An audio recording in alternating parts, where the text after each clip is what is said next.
Good morning, good morning. Y'all let me know if y'all can hear me. Good morning, good morning. Can y'all hear me? I want y'all to let me know if y'all can hear me. I am, y'all got your, this is your pilot, Brother Seeley speaking, and I am standing in and sitting in for Prof. Duff and Brother Dean. They both, graduation time and everybody's out with family, so y'all got me. So y'all let me know if y'all can see and hear me. I want to make sure that folks can see and hear me before I go any further. Okay, y'all can hear me. All right, very good. One last thing, y'all let me know. Let me see something. Let me try something. Can y'all hear the music? Y'all let me know if y'all can hear the music.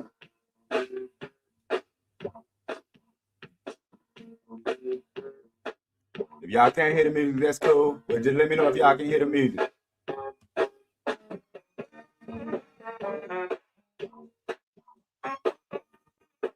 Is the music coming across? Y'all let me know.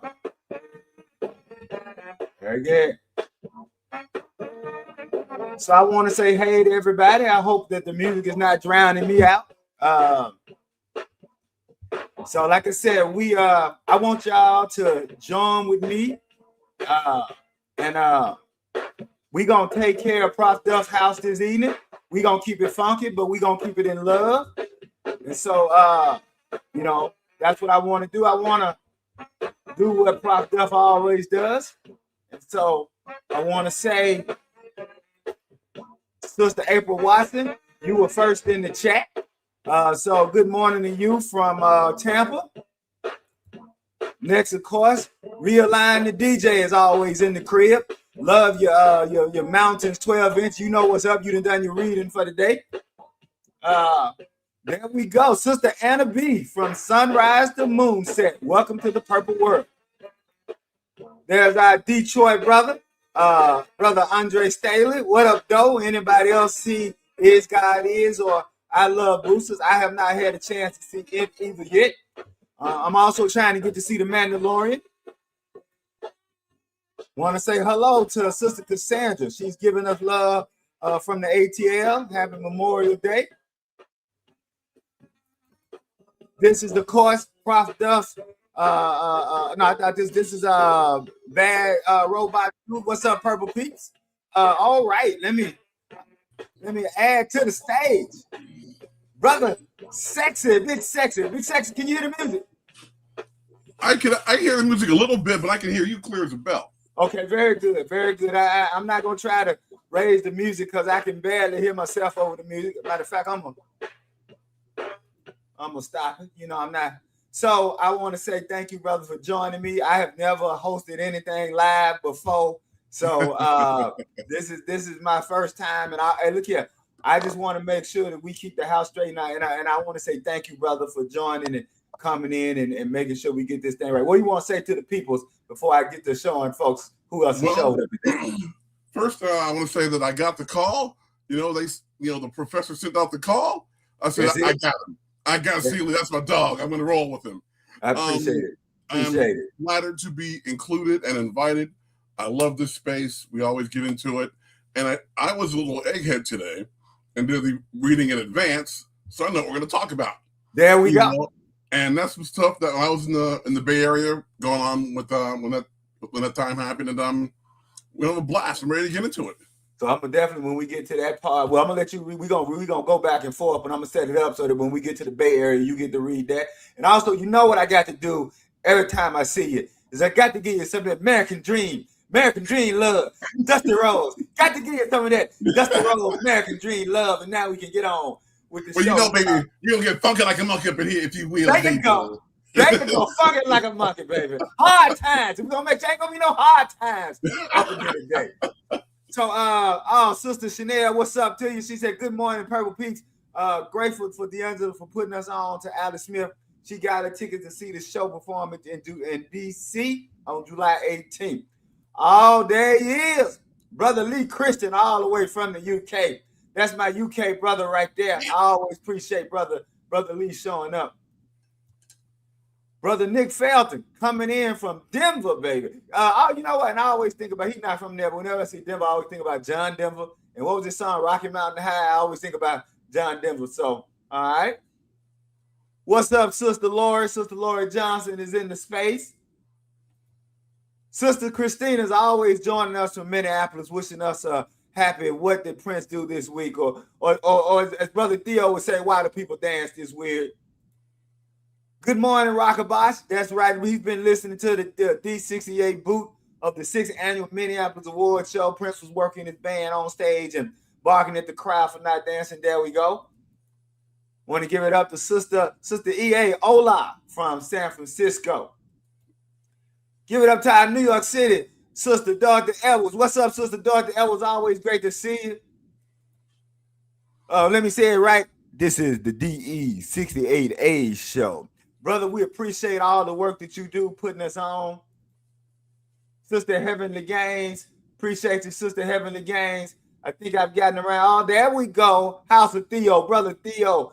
Brother Theo, it is always, when I saw you jump in the chat, I said, I know Brother Theo and the folks who are here regularly going to get my back and keep me clean and keep me going. So I think wait a minute. Sister Drea Dances, how you doing, Sister Drea Dances? Always happy to see you. Brother J.D. Washington, always happy to see Brother J.D. Washington. Oh, here we go. Brother Chris Burnett, love to see Brother Chris. Brother, I got to give Brother Chris Burnett, you was clean. You was clean at the symposium this year, brother, so I want to give you a shout out. Purple Cat Confetti with everybody's favorite meme, everybody's favorite avatar, Purple Cat Confetti. I think I got, wait a minute. I got to give a shout out to Prof. This is her literate brother, Brother Blade Brown. Always got to give a shout out. Oh, and I see creeping in Professor Arlene. Oh, Doc, what's happening? She creeping in. She creeping in like TLC, Big Sexy. She creeping in here. Yeah. There you go. And also, Sister Carol Brooks, happy to have you up in here. Always got to show love for Sister Andrea Reynolds. Always thank you. Thank everybody for showing up. I think, wait a minute. One more. Sister L. Michelle, what's happening, Sister L. Michelle? Always happy to see you. And also, we got to put Sister Kim. You know you got to be holding that clock tight today. I'm up here by myself, so I'm gonna need you, Sister Kim. You got to make sure me and Big Sexy stay on time and stay in tune, right? Brother Melvin Rush, what's happening, Brother Melvin Rush? Also got to give it up to the Boombox Guru. All right, I think we got. So let me switch over a little bit. As Prof Dust always does. Let me make sure I get that straight. There we go.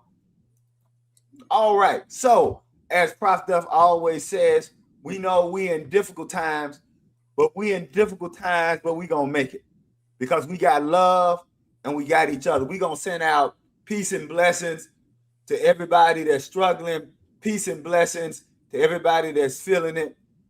Saw Sister Charles pop in. Hey, Sister Charles. Brother Duck Swan has come in. Sister Nikki has come in. So we just want to say hey to everybody that's coming in. So as Prop Double wanted us to do, we want to give peace and blessings to everybody.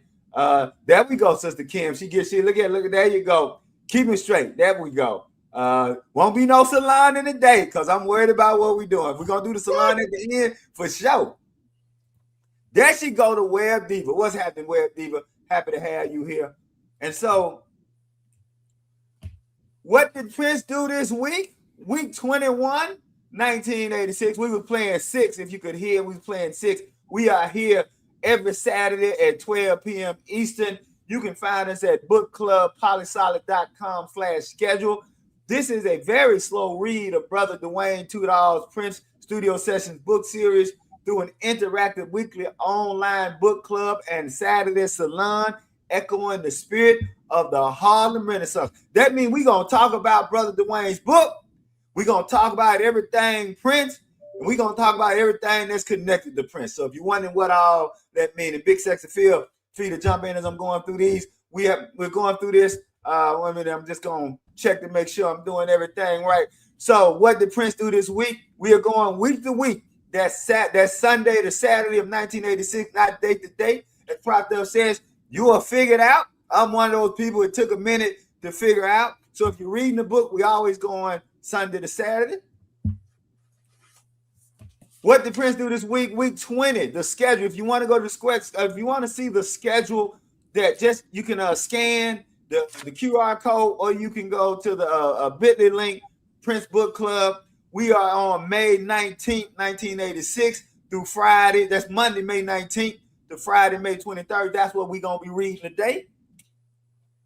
And you do not need the paperback, right? You can have a hardback, but just in case you ain't got it, it don't matter which one, but the paperback is the one with the little orange circle at the bottom. And you know that if you got that, but if you got the hardback, you good too. So the paperback got a few more pages. That's the only difference, is that the paperback got a few more pages in it. All right. Let me keep us going here. All righty. Making sure I'm getting everything. Yeah, there we go. All right. We want to make sure that you like and subscribe. We want to make sure these also, if you're going to tell folk, let folk know that these will be archived at YouTube at Polysolid and YouTube at MD. That's Podcast Juice. And so we, again, props to Prof Duff, props to Brother Dean, props to Brother Turnbull, of course, the Big Sexy for joining us. But, you know, Prof Duff built this house for us. Michael Dean came along and manned the ship with her, and we've been doing this for over 2 years now. If you want to contact us, and this will be important because we're getting ready to start discussing the hit and run schedule. And so as we get the hit and run tour, and so as we're discussing the hit and run tour, if you saw any of those shows, we want you coming on. So what you can do is you can contact us at wdpdtw@gmail.com. Of course, that stands for What Did Prince Do This Week? wdpdtw@gmail.com. Email us. Let us know you was at the tour. Let us know you want to come on, because we want you to come on, because Big Sexy came on and shared his story about being at the Purple Rain show. Brother Rick, rest in peace, Brother Rick. He came on. Brother Ricky Wyatt came on, and a lot of people came on and testified to the funk. So that's what we want y'all to do, is come on and testify to the funk. So we need y'all to know that we love the estate. We love what the estate is doing, but we want to make sure that people know that the estate of Prince Rogers Nelson is not affiliated, associated, or connected with the What Did Prince Do This Week book club series, nor has it endorsed or sponsored the What Did Prince Do This Week book club series. Further, the estate of Prince Rogers Nelson has not licensed any of its intellectual property to the producers, advertisers, or directors of What Did Prince Do This Week book series. And we also want y'all to know that this is a family, and we only have one community guideline. That is, we choose to be a community even when we disagree. So, folks, we love Prince. What I always say is Prince understood that human beings are pie charts with multiple slices. And Prince wanted us to engage each of those slices. So we know that some of y'all may come to Prince through the funk. Some may come to Prince through the rock. You may be like me and you come to Prince through the blues. You may come to Prince through the R&B, through the bangers, through the slow jams. It doesn't matter, because it's all love. And so just because somebody says they love one thing, that doesn't mean that they don't rock with you and everything that you feeling with Prince. So we're going to always show love to that. All right. We about ready to get into some reading. What did Prince do this week? And thanks to Brother Anil Dash for what we know. This is the 173rd, 173rd shows. That means that Prof Duff and Brother Dean and all y'all in the chat, y'all been putting in the work. This is week 21 of 1986. For this week, we had one studio session. There's one live concert and one live appearance. You can see here that it's going to be again May 18th through May 23rd. We had some session work, some studio work on Get On Up. Then we had the 6th annual Minnesota Music Awards. And then the 12-inch of Mountains came out. We're going to read about all that. As Brother Dean said, the 22nd, well, we don't have in Brother Duane's book. That's the other book that what Prince was doing when he wasn't in the studio. And then we're going to end discussing the hit and run tour at the Warfield Theater. We're going to let Big Sexy tell us about that. And so, Big Sexy, we're going to get to this. Is there anything you want to say before we get to do some reading, or if not, I'll let you open us up with the reading for Monday, May 19th, 1986. All right, not a problem. Before I get into my reading here a bit, it just hit me that Elton John wrote the foreword for this book. Damn. Oh, yeah. Okay, Duane, you gotta like that. Okay. But next time, Duane, I want an advance copy, man. Hey. All right, get on up. Next, Monday, May 19th. Estimated May 19th. Washington Avenue Warehouse in Edina, Minnesota. Producer Prince, artist Prince, engineer Susan Rogers. Let me ask right now. Is this the same Get On Up that ended up being Carmen Electra's song? Yes, so it's the we talked about it being the remake, the cover, and it eventually became, and think about how long ago, how much time between he's working on it in '86, and that didn't come out to like early '90s. Exactly. Okay, Todd Harriman recalls what it was like in Minneapolis while Prince was traveling and the Revolution was rehearsing. According to Todd, he was actually going back and forth to Nice, working on the movie Under the Cherry Moon at the time. So a lot of times he wasn't actually at rehearsals, but he would have the band rehearsing in the warehouse from 10 to 6. They would actually videotape the rehearsals and they would FedEx the videotape, and he'd watch them, send back changes. This guy was the hardest working guy I know. Damn. And he would then make sometimes announced, sometimes unannounced visits back from Nice to check upon the band. Even when he wasn't always there, if people showed up late to rehearsals, they got docked. You know the deal. And he was on top of it. I mean, he was really on top of it. That was a heavy quote. Prince probably wanted time with the band because the following day, they were scheduled to perform at the 6th Annual Minneapolis Music Awards, and a brief mix of Get On Up was done on this date, and a cassette was made. In the session, it was unclear if Prince oversaw the session or Susan Rogers was using his suggestions to update the track. Now, the whole deal, and I've said this before, about docking your band when you mess up, that's just the way it is. This is business. This is your job. You know, one of my favorite stories is when Jimmy Jam talks about learning, 777 and 311. You know, he's playing the one piece, and here comes Prince. Jimmy Jam, what doing with your left hand? I love that story. There's nothing going on. It's got to be bigger than the record. Play something with the left hand. Okay, and then he got to the point where he could play the parts and tip his hat and do the little four corners step. Why? Because he put in the work. That's what the best band leaders always did. From Springsteen to Prince to I just lost the thought here. Hey, James Brown, anybody? Thank you, Mr. Brown. Because you knew you need to come prepared to play and put in your piece and be ready to change on the dime. Don't come here and say, "Well, I didn't know." No, you knew. You just didn't practice. There we go. Prince had his band locked up and skin tight. Let's go. And I'm glad you hit that point, because I think that's one of the things. We know that Prince was naturally talented, but I think that the story that needs to be told was his work ethic, right? And I'm like you. I love that Jimmy Jam story, and I think that what gets discounted a lot is just how much work Prince put in. So I'm glad you told that Jimmy Jam story. And to all the young creatives out there, and anybody who's in the chat or somebody who will watch the recording on this, look, you can have all the talent in the world, but Prince was flying between Nice and Minneapolis, right? Who does that? He's flying because he wants to make sure that everything, but it's also a testament to find your passion. And if you find your passion and follow your passion, you never work a day in your life. And don't be afraid. Don't be afraid to follow your passion. So that's that. I'm thank you, Big Sex, for putting that in. Anything else you want to add to that before we get to the next reading?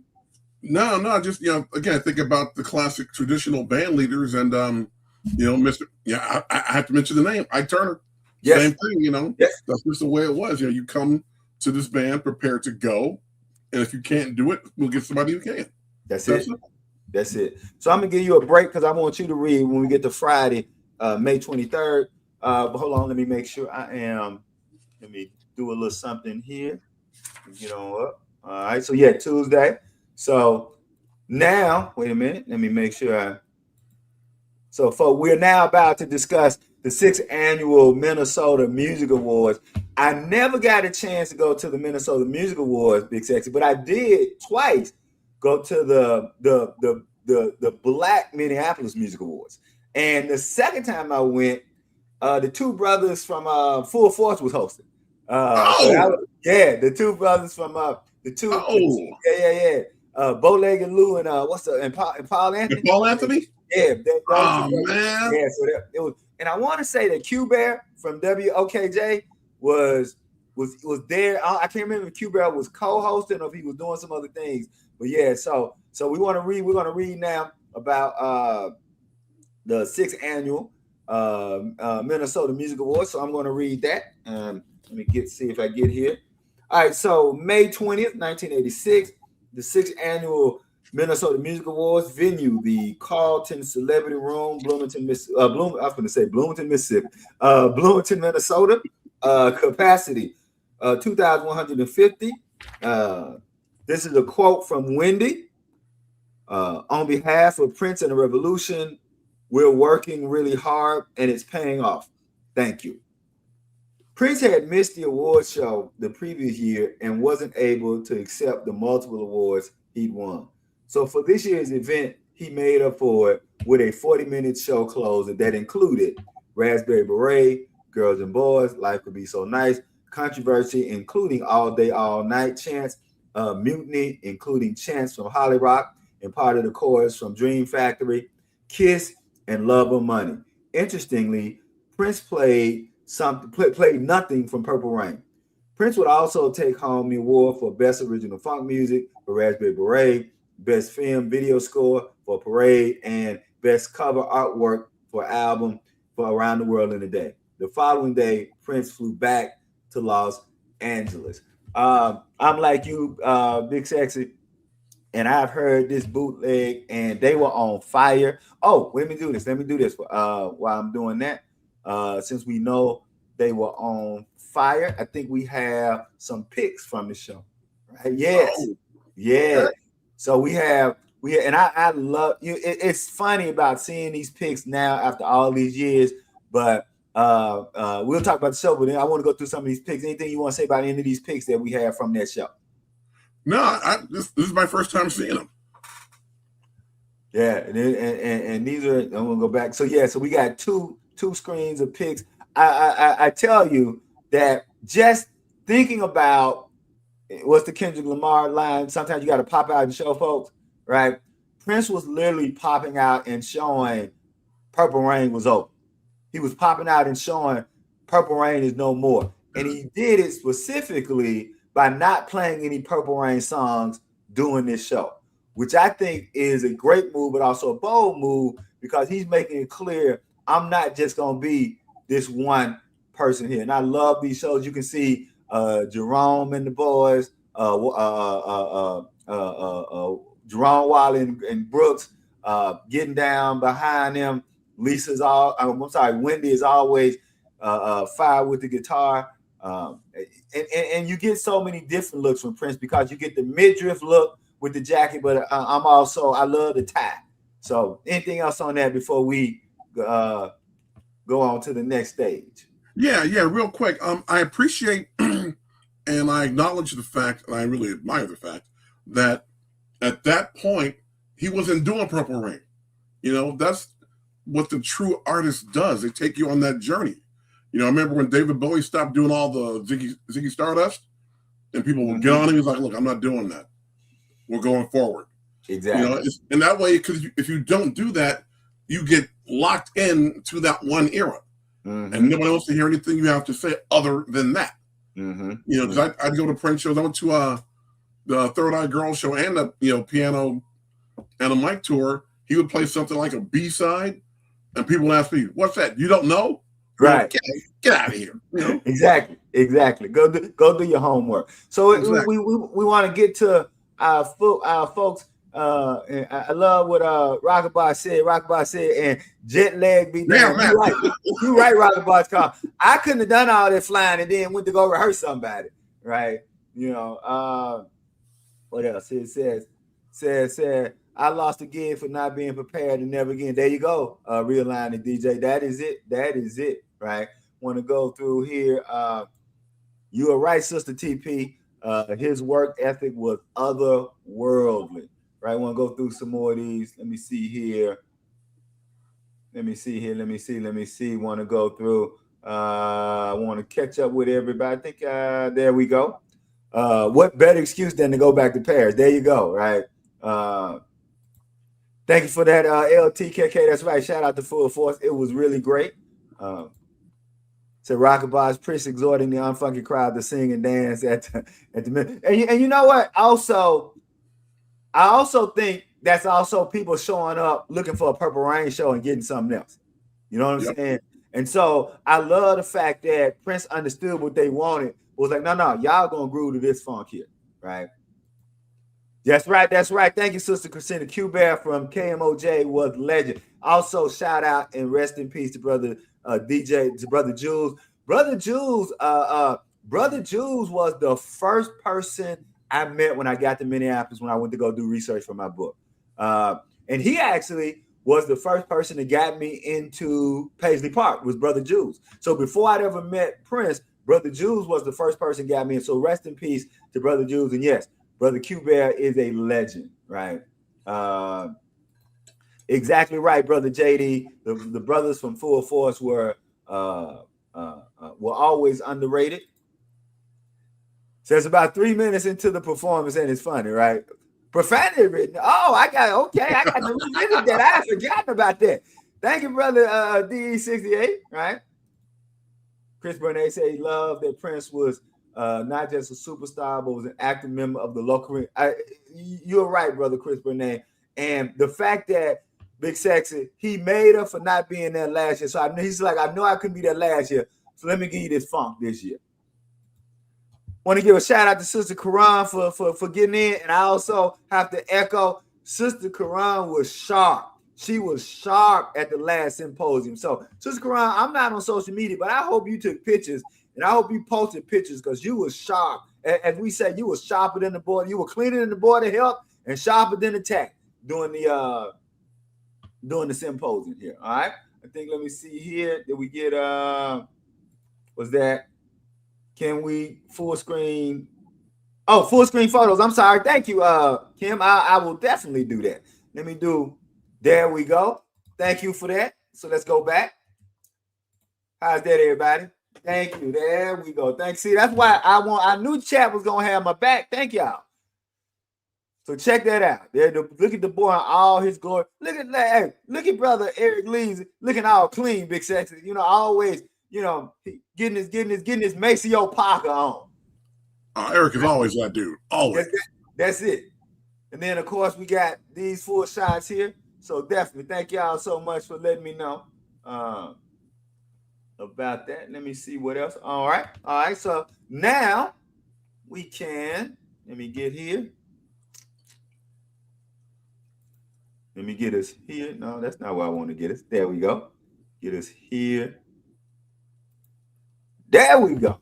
Look at everybody gangster today got to push buttons. Then all the gangster leaving once they got to push them buttons. So we're going to go now next. And so now we're at the 12. Hey, you! that 12. So I'm I'll read the little bit because it's just one sentence, and then I'll let you read Friday, May 23rd. So Wednesday, May 21st, 1986, the 12-inch single of Mountains, backed by Alexa de Paris, is released. Big Sexy, tell us what you remember about the 12-inch of Mountains. Well, you know, I was at that point, I was a freshman in college and just getting into this, you know, whole adjustment of lifestyle. And I didn't buy the 12-inch at the time because I was still in the dorm. But that summer when I got my first apartment, oh yeah, I went bananas. And there was so much just generated from the album. And at the same time, the movie just wasn't doing well. Right. But the album was just killing it. Yep. You know, so I'm like, all right, we'll take that. And so I'm like, hold on, Celie. I want to say one more thing. what? You mentioned Eric Leeds. To me, Eric has always had that cool that your drummer has. So Yeah. what I mean to say that is when you're on stage and you're playing with the band and you get lost, you look at the drummer and you lock back in. You look at Eric and you lock back in.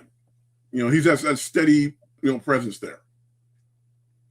And I'm glad the fact that Eric won me over. It took a minute for Eric to win me over, but once he won me over, I became Team Eric as well. But I would say that I was one of those. I was 16. I was using my kind of like Prof Duff. I was using my lunch money to buy records. I didn't care. But look, and the thing about it was, I was an athlete throughout the year, right? So it wasn't like I was going to leave school at 3 o'clock and go eat. I wasn't getting home. So I was like not eating lunch, going to either basketball or baseball practice.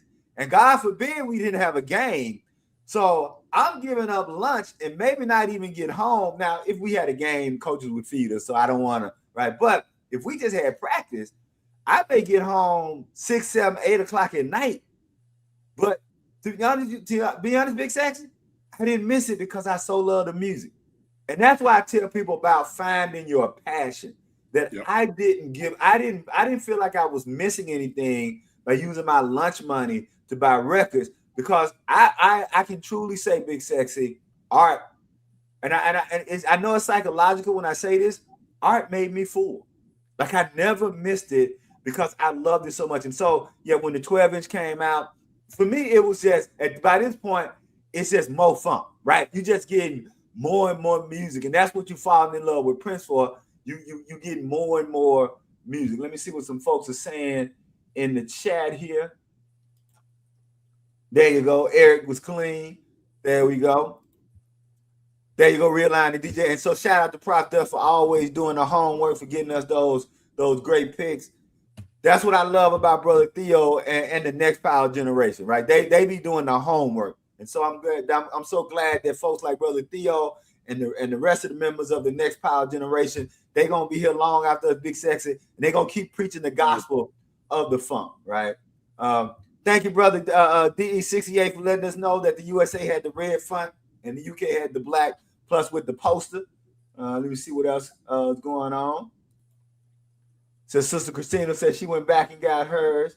Let me see here where Brother Rockabye said Eric Leeds became identifiable for Tim, his cool man, in the same way that Don Merrick's importance. Hey, and I'm glad you mentioned that. Yes. There's a new Earth, Wind, and Fire documentary. I want to say it's on HBO. It's Questlove, by the way. Questlove did it. I've only seen the trailer. It looks fire. So go check out that new Earth, Wind, and Fire documentary. Let me see here. Said the best thing about Eric is he doesn't care if you. There you go. Yeah, you're right. And I love it. I love it, Brother Eric doesn't care, right? Let me see here. Yeah, hey, Brother Chris Burnett, starving for the art, right? Thank you, Brother LTKK, Questlove Joan, for all you folks in Philadelphia. All right. So now what we're going to do is let me do this. We're going to get now into, we're going to let Big Sexy, hold on. Yeah, we go. We're going to let you read about the San Francisco show. Okay, before I get into that, I got a question. Yeah. Are we doing because you mentioned the word earlier, are we doing the salon after yes, this? We're going to do this. Yeah, after we finish all the reading, we definitely going to do the salon. Okay, so Questlove, I got something for you, man. Okay. You looking for me. All right. Friday, May 23rd, 1986. The venue, the Warfield Theater, San Francisco, California. Capacity, 2,175, and it is sold out. And I was not there. We'll get to that in a minute. There's a quote from Alan Leeds that says there was a lot of confusion between Prince and his managers as to what the right path was in terms of should he or should he not tour, and the cost and the opinions seem to change on a daily basis. I know at varying points Prince wanted to tour and he didn't want to tour. Dude, make up your mind. Come on now. You're killing me. The hit and run tour that Prince was planning was not a full-on tour in the strictest sense. He'd done a few previous shows just how he'd done for Purple Rain, but only with a handful of concerts over the course of the next 10 weeks. It was hard to call it a full tour. Nonetheless, he made his way across the country with what seemed to be minimal preparation or fanfare, giving the fans little notice before the concert dates, which is really jacked up, preferring to announce them only a few days before the actual shows. Prince was playing at the Warfield for the third time this year, having guested with Sheila E. in March and with the Bangles the previous week. So he was familiar with the venue. The set and the staging was radically different from the Purple Rain tour as he expanded the band to include twice as many people as before. The band was still called The Revolution, but some of the members of the group didn't feel that it fit anymore. According to Eric, the name didn't quite have the same meaning to him anymore as he expanded the band. So I just kind of, termed it the Counter Revolution. Eric Lee started that. Unlike the claustrophobic nature of the Purple Rain tour, this was tight but allowed room for exploring and spontaneity on stage. From my standpoint, the parade gigs were just us going out and playing some of the music, and that's what I enjoyed about it, continued Eric. And here's another quote. I'm going to guess that this is from Eric, but it's not really attributed. Prince didn't take it as seriously. He looked at it and said, okay, this is the year I'm just going to go out and have some fun. I prove what I can do with Purple Rain, and now I'm going to go out and just be an R&B act. It didn't mean that he didn't take the music seriously, but it looked like he was having fun, and the smile on his face was much more genuine than I recall in any of the other tours. Prince was playful. That's why the parade gigs were the most enjoyable for me, of what I did in those years, because that was the loosest show that we did. We did an arrangement of Love Bazaar, and we did Mutiny in that show, and we would do either one of them.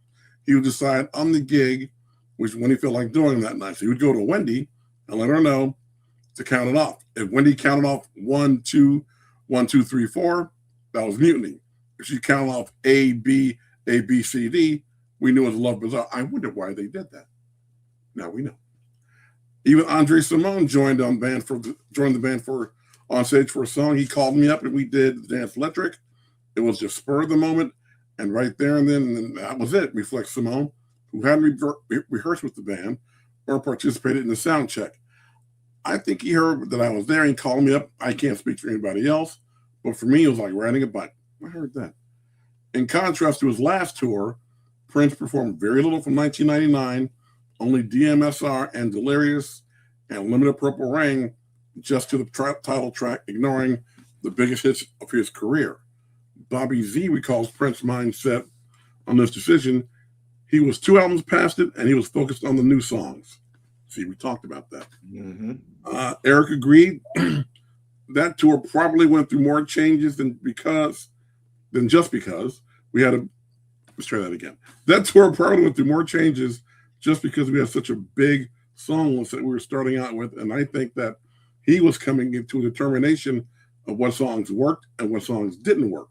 And he said, "Yeah, what the fuck? I'm just going to do what I feel like doing." I heard that. Now, Questlove. I'll get to Questlove in a minute. The show was at the Warfield, and as we just saw that he was there with the Bengals the week before, and back in March, he was there with Sheila. I was there with Sheila as well. I was at that show doing my thing. I didn't hear about this show in time to get down from Sacramento, and I was bent because back then we don't have the social media and the speed of media that we have now. Because I didn't hear about it till the day of, and there was no way. Had I known beforehand that he was doing his show, I'd have been there. But I didn't know, and I've been to the Warfield many, many times. I didn't know it was that small capacity-wise. That surprised me. Tell us a little bit about the Warfield. What is as far as a theater, as far as an experience there? Give us at least set the stage for the Warfield, but what people would expect it for this show. The Warfield design-wise looks a lot like a lot of old opera houses. It looks like the Apollo. It's got the tall sides and the boxes on the ceilings for your heavyweights, and it's a great venue. When I was a roadie back then, before I started college, we went in there and changed out some of the monitors and the main house speakers, to update their sound. It was a lot of fun, and I've seen so many shows there. I've seen Journey there. I've seen Sammy Hagar there. I've seen Night Ranger there. I've seen Santana there. That's just it was a staple, and it still should be a staple of one of the Bay Area music venues. Because back then you had Warfield, you had the Keystone clubs, and all these little things. You had Ruthie's Inn, and it was just great to have all these places you could go to and see different kinds of music at any time you wanted. And I miss that. And so I want to, of course, thanks to Prof. Duff again. I'm going to go full screen because she's giving us some great picks from the show. Man, Wendy's looking clean. I got to give it to Wendy. Wendy's looking clean and cool. Wendy's looking all right. Look at Wendy looking clean and cool. I love over here. You know what? I love the black guitar. Like I don't think we got the black guitar enough for my taste. I love the black guitar. Anything about these three, and the outfit that Prince has on there with Wendy, that's always been one of my favorite ones. That was just always what my grandma would say, hip to dip. I always thought that was one of the hip to dip ones. Anything about these three photos before we go to some more photos that Prof. Duff has given us? It's just the way that he expanded the group, and which meant by definition, you had to expand the stage. I like that because to me, the Purple Rain set was always too small. The way it was stage wise. Okay. It seemed like everything was pushed to the front. It's like, man, you need room to run. And you really didn't have that back then. This, you had a little different vibe, and the band was doing what they do. And I didn't get a chance to see this incarnation until I got my hands on one of the parade warm-up shows from First Avenue. Right. I didn't say that. So yeah. And Wendy's looking pretty tasty there. And now because they only did, I want to count 1, 2, 3, 4, 5, 6, 7, 8, 9, 10, 11. Okay. So they did 12. They only did 12 American hit and run shows, right? Before they did the parade tour in Europe. They played in Minneapolis, Boston, San Francisco, which is this show. They played in Los Angeles. They did 2 nights in Detroit. Of course, that's the Detroit is the famous birthday show. They were in Louisville, Kentucky. They were in Sheridan, Wyoming. My wife still gets mad whenever Prince says, because she feels like MTV rigged that. So my wife hates that show. He played in Denver. Shout out to the people in Denver, and then 2 shows in New York. So only really 12 shows on the hit and run. So like a lot of us, we didn't get to see this incarnation live. Here's another one. Love this. That first shot, I've always kind of wanted. I know he's dancing, but I've always been like, man, this is one of the shots that make me think when people say Prince was an athlete, right? He was an athletic performer. So, and of course, just love the vibe that Wendy and Prince have. So, anything about these picks before we move on to some more picks? Again, to do what he was doing back then, you had to be an athlete. You had to, and then to do it in the heels. Yes. It's like, come on, man. Everybody can't do that. I can't do that. It's just, and he made it look effortless. And again, when you're so gifted, and this is really an unfair comparison that black athletes and musicians get, they think that we don't train as hard.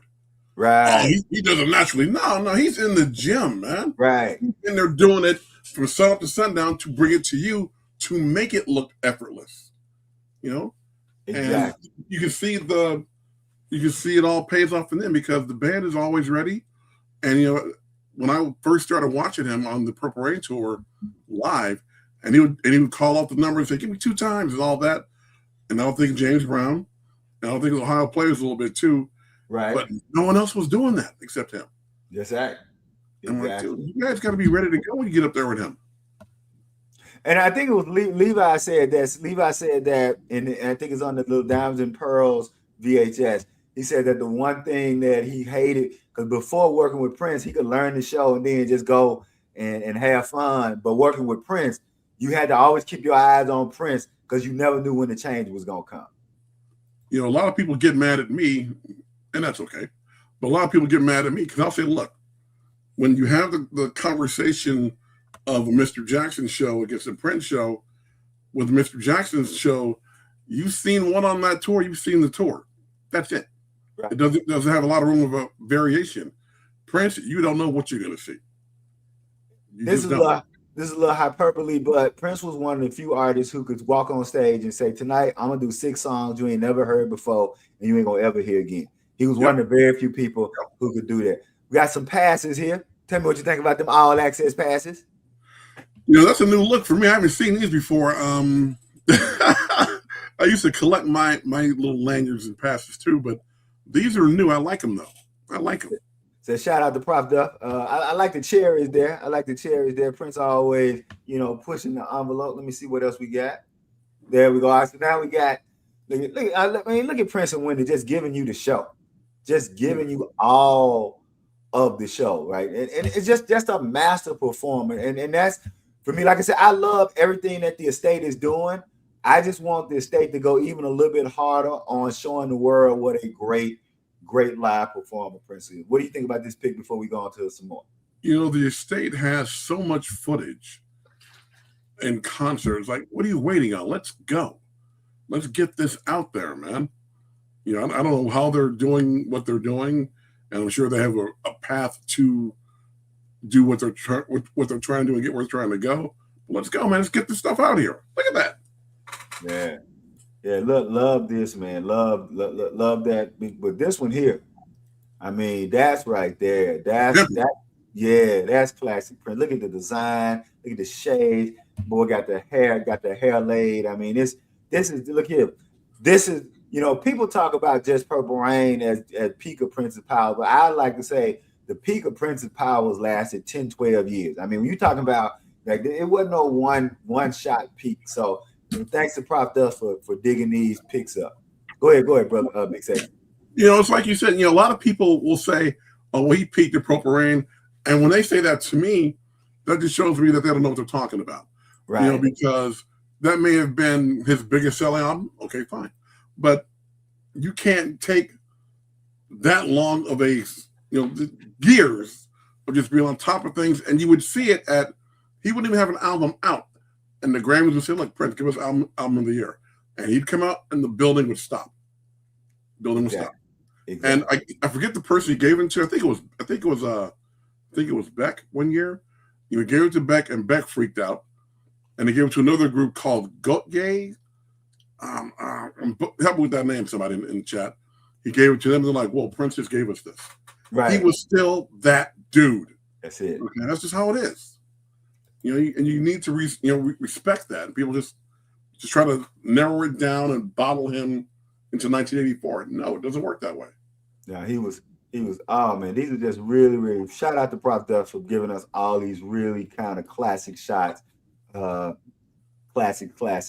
This is one that's been seen a lot.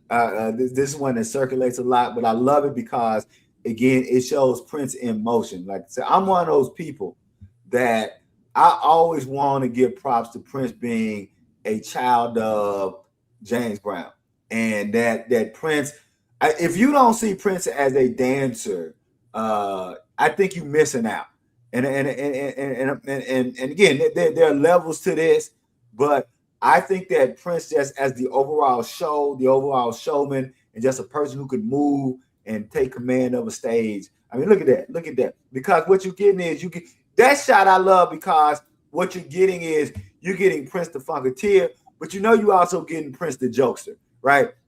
Some of y'all may not know Anansi. And so Anansi was the trickster in the African lore. Prince was the great Anansi. Shout out to Brother Scott Woods for his great presentation during the symposium, right? On Prince as the trickster, right? All right, so what I'm going to do now, I'm going to read a review of the show, but before that, I want to get into some of the folks. Let me do this. There we go. So Brother Staley was telling us. I think he was telling us that the Earth, Wind, and Fire. Are you telling us the Earth, Wind, and Fire one comes out June 7th? Cool. We'll be checking that one out.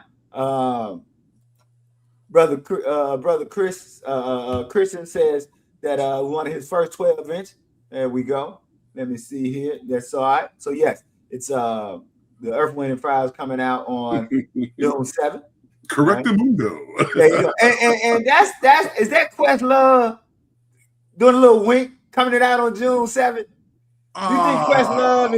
You think Questlove is? You think Questlove is trying to, a little what we call an Easter egg, a little, like it wouldn't surprise me. I just realized that, right? Rockabye, if you know, you know. That's all I'm gonna say to that quote. If you know, you know, right? All right. What else we got? Let me see what else we got coming. Let me see here. Say June 3rd at the Tribeca Festival, June 7th streaming. Appreciate it. Rockabye saying the parade gig musically was a rhythm and blues band in the spirit of the best chess. That's that Purple Review. You have hit the bullseye. Yes. In fact, I remember if you got the Mojo, the 86 Mojo interview, right? There are actually 2 days. And so Billy goes back, I think the next day, and Billy actually says Prince is doing a James Brown and the Famous Flames. Like that comes out of Billy Sparks' mouth that Prince is doing James Brown and the Famous Flames, right? Yes, Sister Karan, HBO Max. I always have to get that right there at that Max there. Let me see what else we got going on here.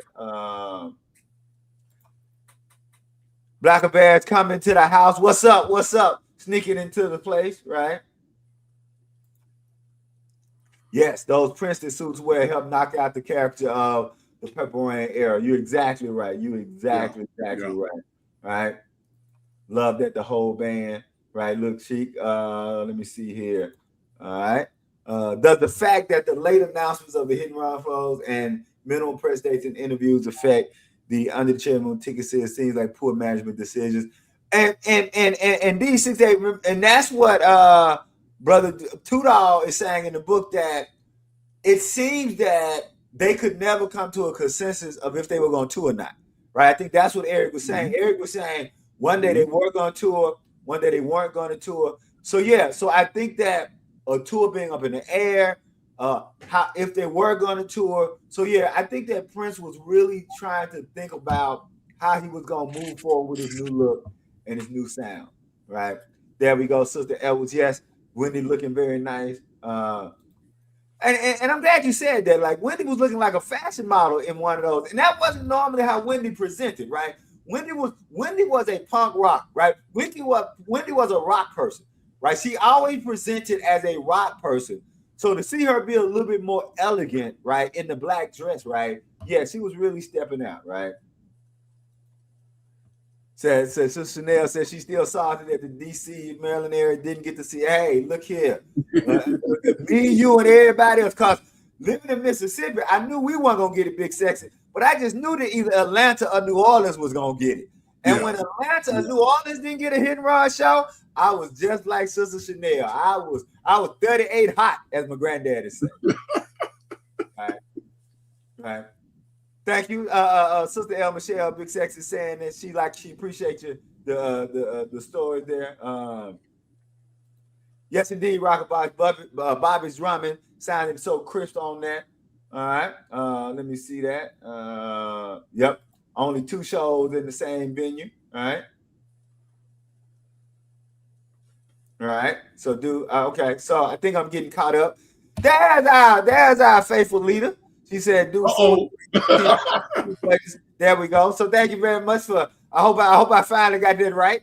Do the full screen with people. It's 1 or 2 buttons on the screen. There we go. So y'all show some love for Prof Duff for putting this together and for letting us always be able to enjoy all this. Let me see what we got here. Prince was the most dynamic. There we go, of the 80s. I'm with you. I think it was of all people, it was Nelson George who said this. Nelson George said, of the 80s, Michael Jackson, Prince, Bruce Springsteen, Whitney. Prince was probably the most complete live performer. Oh, yeah. He was a singer and he was a dancer. So when you went to a Prince show, you got musicianship, you got dancing, and you got singing. There were very few people in the 80s and 90s who was giving you all that. What say you, Big Sex? Springsteen's band was and is just, and I don't mean when I say just to diminish him in any way, but they're just a bar band on a big stage. Yep. And that's okay. That's okay. Yep. Prince like, we're not doing that. We're gonna do the whole production. We're doing the famous flames. We're going to give it all to you and be of the mindset of follow that. There we go. And we will have one little dear state moment, right? Put out the Detroit birthday concert. Look, here's what I'm hoping. I'm hoping we get a super deluxe for Parade. Yes. I'm hoping 2 or 3 things. I'm hoping we get a super deluxe for Parade. I'm hoping some of the songs that was on the Sign of Time Deluxe gets transferred over to the Parade, although I know that's not likely, but I think that's where some of those songs belong. I hope we get the Detroit birthday show. I hope we get the Boston show, and I hope we get the Sweden show. Because I think the suite of the UK shows, and you guys in the chat, I know D68 and Sneak. What's up, brother Sneak? I saw you. I didn't get a chance to shout you out. So some of y'all, I always thought that the Sweden show is the best UK show, but y'all, well, I ain't gonna say best. The Sweden show is my favorite UK show. So y'all let me know which of y'all think is the best UK show. But I would love for a special deluxe, which would have the birthday. And by the way, the full birthday show, not just what was shown on the Japan television show, because they didn't show Soft and Wet. Soft and Wet is part of that show. So we want the full Detroit birthday show. I would like the Boston show because that one just cranks with fire. And I would like the Sweden show. But y'all put in the chat and y'all let me know. Big Sexy, you let me know which shows that you think you would like to have if we get a Parade Super Deluxe. We need to do that because you mentioned the phrase super deluxe. Recently, Kiss put out a couple of super deluxes for individual albums, but the thing was they have 2 or 3 shows in that package. So why can't we do the same thing here? We got the super deluxe Parade. Here's this show. Oh, you didn't see that show? Well, here's this show. Didn't like that one either? Okay, how about here's that show? Because I guarantee you they're not going to be the same.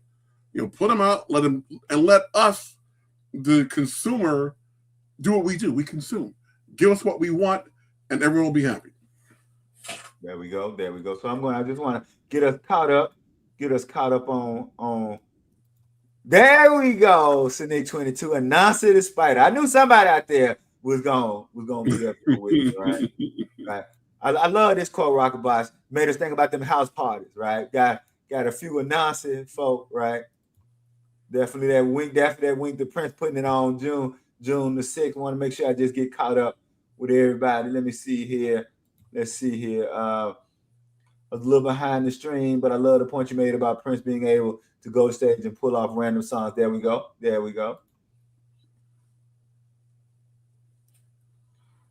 Sister L, TP, improvisation is shout out to Scott McCullough and all of the great work that he did. Right? What is he saying? Silly face has on point, looking like. Appreciate your brother Scott. Trying to do the pencil in mustache. Look at. I'm ready for my close up, Mr. DeVille. Right there we go. All right. Right, people. I love this. Brother LTKK said Michael Jackson shows were the peak of professional perfection, and Prince's shows were the peak of creative freedom. But they both were perfect in their own. Like I love that, brother. Thank you. I give him that. Yeah. Right. So there we go. Thank you, Sister Karan. Maybe we'll see those concerts at Celebration. If y'all haven't got your Celebration tickets, make sure you get your Celebration tickets. Right. All right. There you go. That's right. Prop Dust, she peeking in, making sure. Look at she doing the Prince. She flying from Nice to Minneapolis. Prop Dust is flying from Nice to Minneapolis, making sure. Right. 2, 3, 4 cut. Oh Lord. See, Liz, your shoes on too tight or something. You're gonna make the stream look bad. There we go.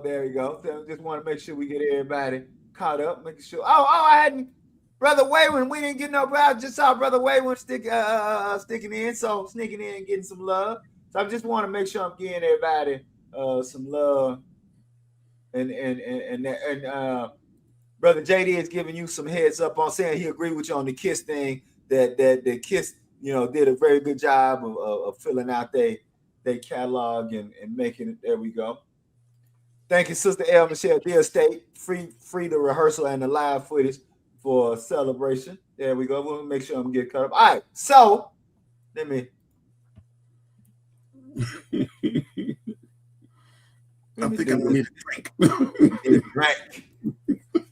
All right. Can everybody see? Can everybody see the? So this is the review of the Warfield show, and so I'm going to try to read the review of the Warfield show. Prince's Mature Eroticism by David Armstrong. All righty.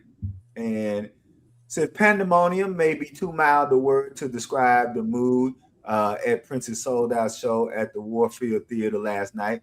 Delirium comes a bit closer, and euphoria is better still. Simply put, Prince tore it up.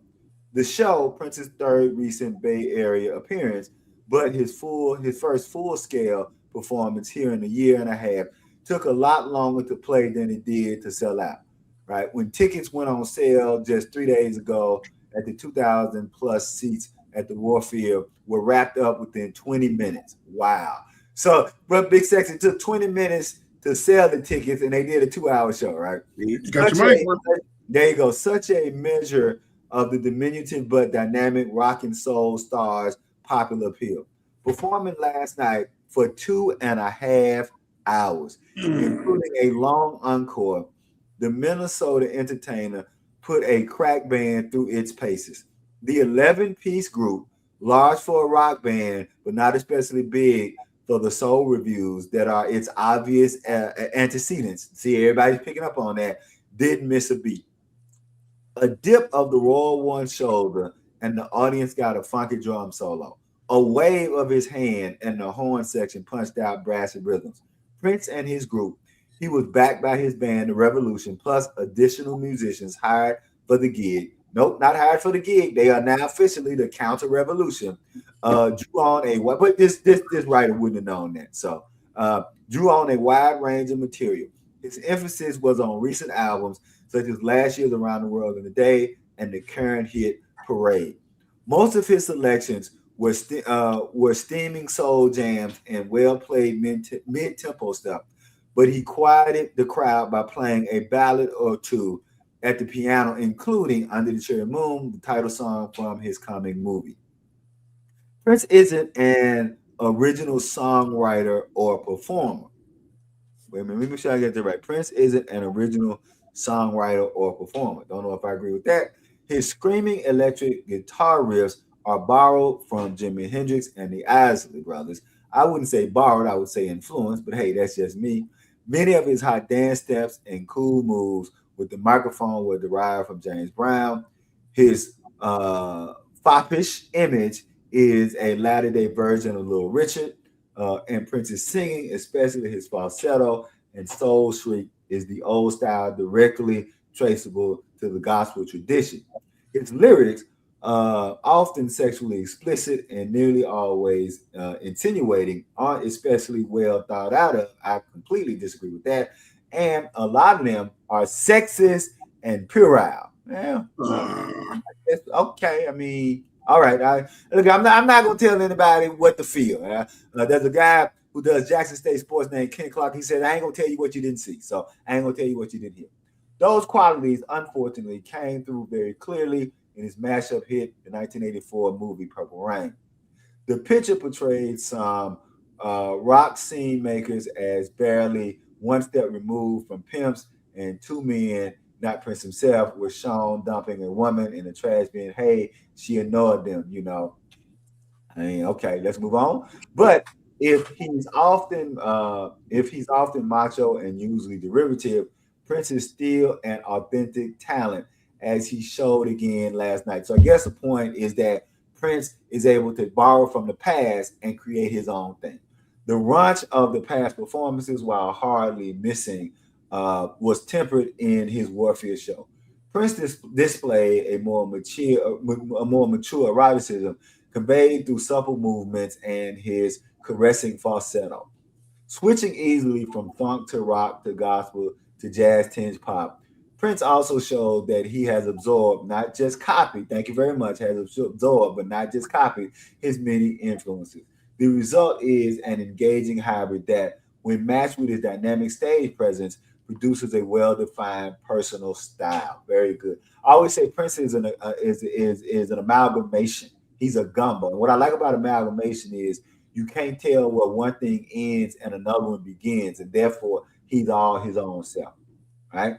The The Whip It Lean performer and his band, drums, keyboards, bass, guitars, horns, and flutes, and the three men in tuxedos and who matched the star bump for bump and grind for grind, started off with Christopher Tracy's Parade before an audience that was on his feet, for an audience that was on his feet for the first notes.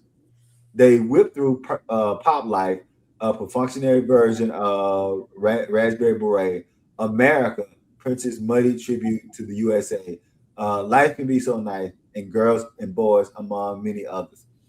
The band excelled on Another Level Hole in Your Head, one of the strongest songs on Parade. Then slowed things down with Purple Rain, the closest thing to an anthem that Prince has written. I don't know. I would say 1999 and Free, but hey, that's just me. He brought out Sheila E. for a Love Bizarre in the encore, did a brief version of Whole Lot of Shaking Going On, and left the crowd screaming for more.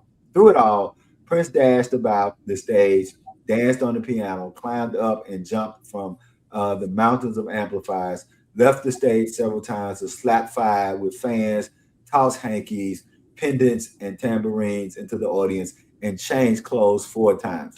It was exhausting just watching him. Still, at the end, stripped to the waist and sopping wet, Prince seemed barely out of breath. Ain't nobody finer than y'all, he yelled to the crowd. Funny, they were just thinking the same about him. That's a pretty decent review. I think it's a pretty decent review. So let me go up. Big Sexy, what did you think about the review? And then I'm gonna go to some of the folks. I'm not familiar with the actual author of the piece, but Rocca points out that the writer seems to have seen Jimmy Isley and Little Richard in their heyday, which is very possible, and so he's comparing him to that paradigm. And for me, when you mention the Isleys, Ernie doesn't get nearly the shine he should get as a guitar player. Yes. Ernie is bad, and he just doesn't get that shine, which is not cool. But when you're comparing anyone to people in that pantheon, that just tells you you're on the right track. When you get compared to the great ones, yeah, it means you're doing okay. And I didn't care for the little foppish phrase. If anything, that just dates him. Right. Uh-oh. The boss is spoken. Yeah, the boss is checking in on us. $5, Marcus. $5. Go ahead and continue. Let me see here. I'm just looking. I'm gonna get us caught up on them. Okay. And with that tour, and one thing I was going to mention earlier, as we all know, Prince would bring people up in the later years and all that. And if he had brought up people during that tour, now I'm like Tito Jackson. I'm not the best dancer out there. But had they done the girls and boys, you could have told me. Up there. Right. My one step. Uh-oh. See, there she goes. There we go. Let me see what we got here. Her doctor's a quack. Right. Get rid of him. He's a quack. There we go. Appreciate you, Anna B. I just want to try to get us all there we go. Estate, please drop this show. So let's get this. So I want to get to what people saying. This is what I'm talking about with these critics. Some of them have really been on some BS for a long time, especially when it comes to funk and R&B. I'm kind of with you, Dr. Claw. And I think, like you said, it's, I think overall it's a pretty good review. I think you leave with the person really respecting Prince. But, I think sometimes people, you tell me about this, Big Sex. I think there's a difference between giving people an overall historical component versus trying to show how smart you are. And I think sometimes journalists cross the line of I'm gonna place Prince within history. In fact, I will tell everybody there's a great essay called Tradition and the Individual Talent by T.S. Eliot. And it's basically advice. It's advice to poets, but all artists can take this advice. Where T.S. Eliot says the job of the artist is to learn everything that came before you, so that you can restructure it and create your own place in the canon. And so I think that a lot of times the journalists are starting with history, but they want to show how smart they are. And by showing how smart they are, they sometimes overstep the line, and it becomes something that it really shouldn't be. Right? Go ahead, Big Say. If you're gonna take any artist and you want to lay a historical roadmap, to show from where we got to where this artist is, I have no problem with that. Right. But when you come along and just rip an artist, and this guy didn't rip Prince, right? When you just want to rip an artist just because it's not your cup of tea, that's not the job of the reviewer. Right. To review what you see and what you hear. Right. It's okay to say, hey, it wasn't for me. Maybe my kids will like it. That's fine. But right. Just come out and rip something. Nah, that's not cool. Right. That's not cool because it shows, again, you're trying to be the smartest guy in the room when you're not. Right. When you're not. And just nobody cares about that.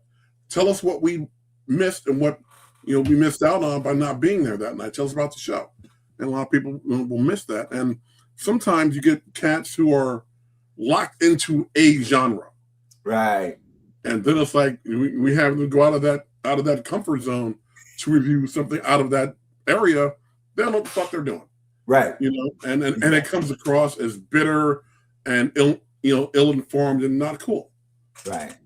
And Sister Chanel, you are right on the bullseye. Sign me up. I ain't got but a few pennies. But if the state want to have a streaming platform for live shows, I will definitely sign up. So, dear estate, let me do this right here. Let me see something here. Let me take that down just for a second.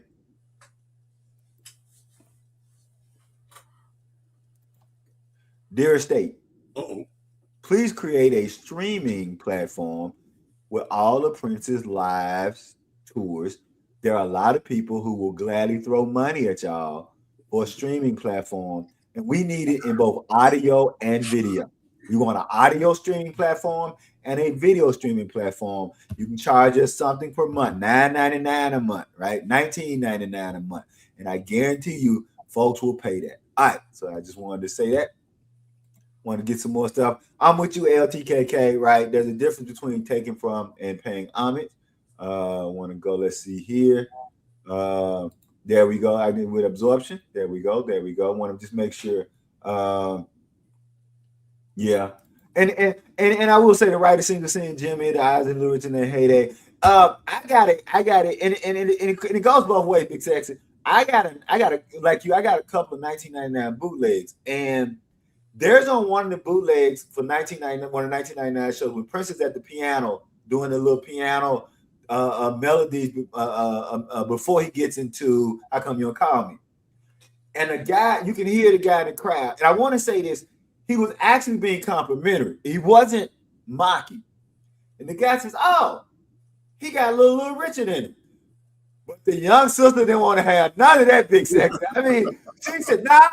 And the guy is trying to explain it. She said, no, ain't no little Richard here. Like, but the guy actually was a compliment. So sometimes it's the other way where people who are in the now who don't know the history, and if you try to make the comparison, people want. But I always thought that was funny because Homegirl, and you could tell by her voice, she was probably younger, so she was probably a younger sister who didn't get it.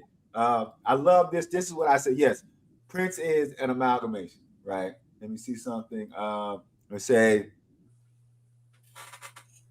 All right, there you go. Also take down the comments. Just click X. I've been having the comments up there too long. Appreciate you, boss. We're working through this, right? So very good. Let me see here.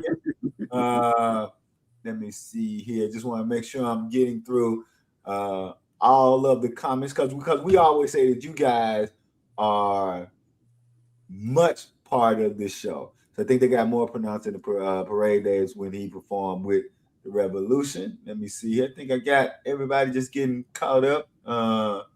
Let me see here. Yeah, I think we're pretty caught up before we go on to, very good. So I want to thank you guys for always getting us. I'm not going to Kellogg though. So always getting us through this. So what I want to do now is All right. So we have 63. So for we are week 21 of 1986.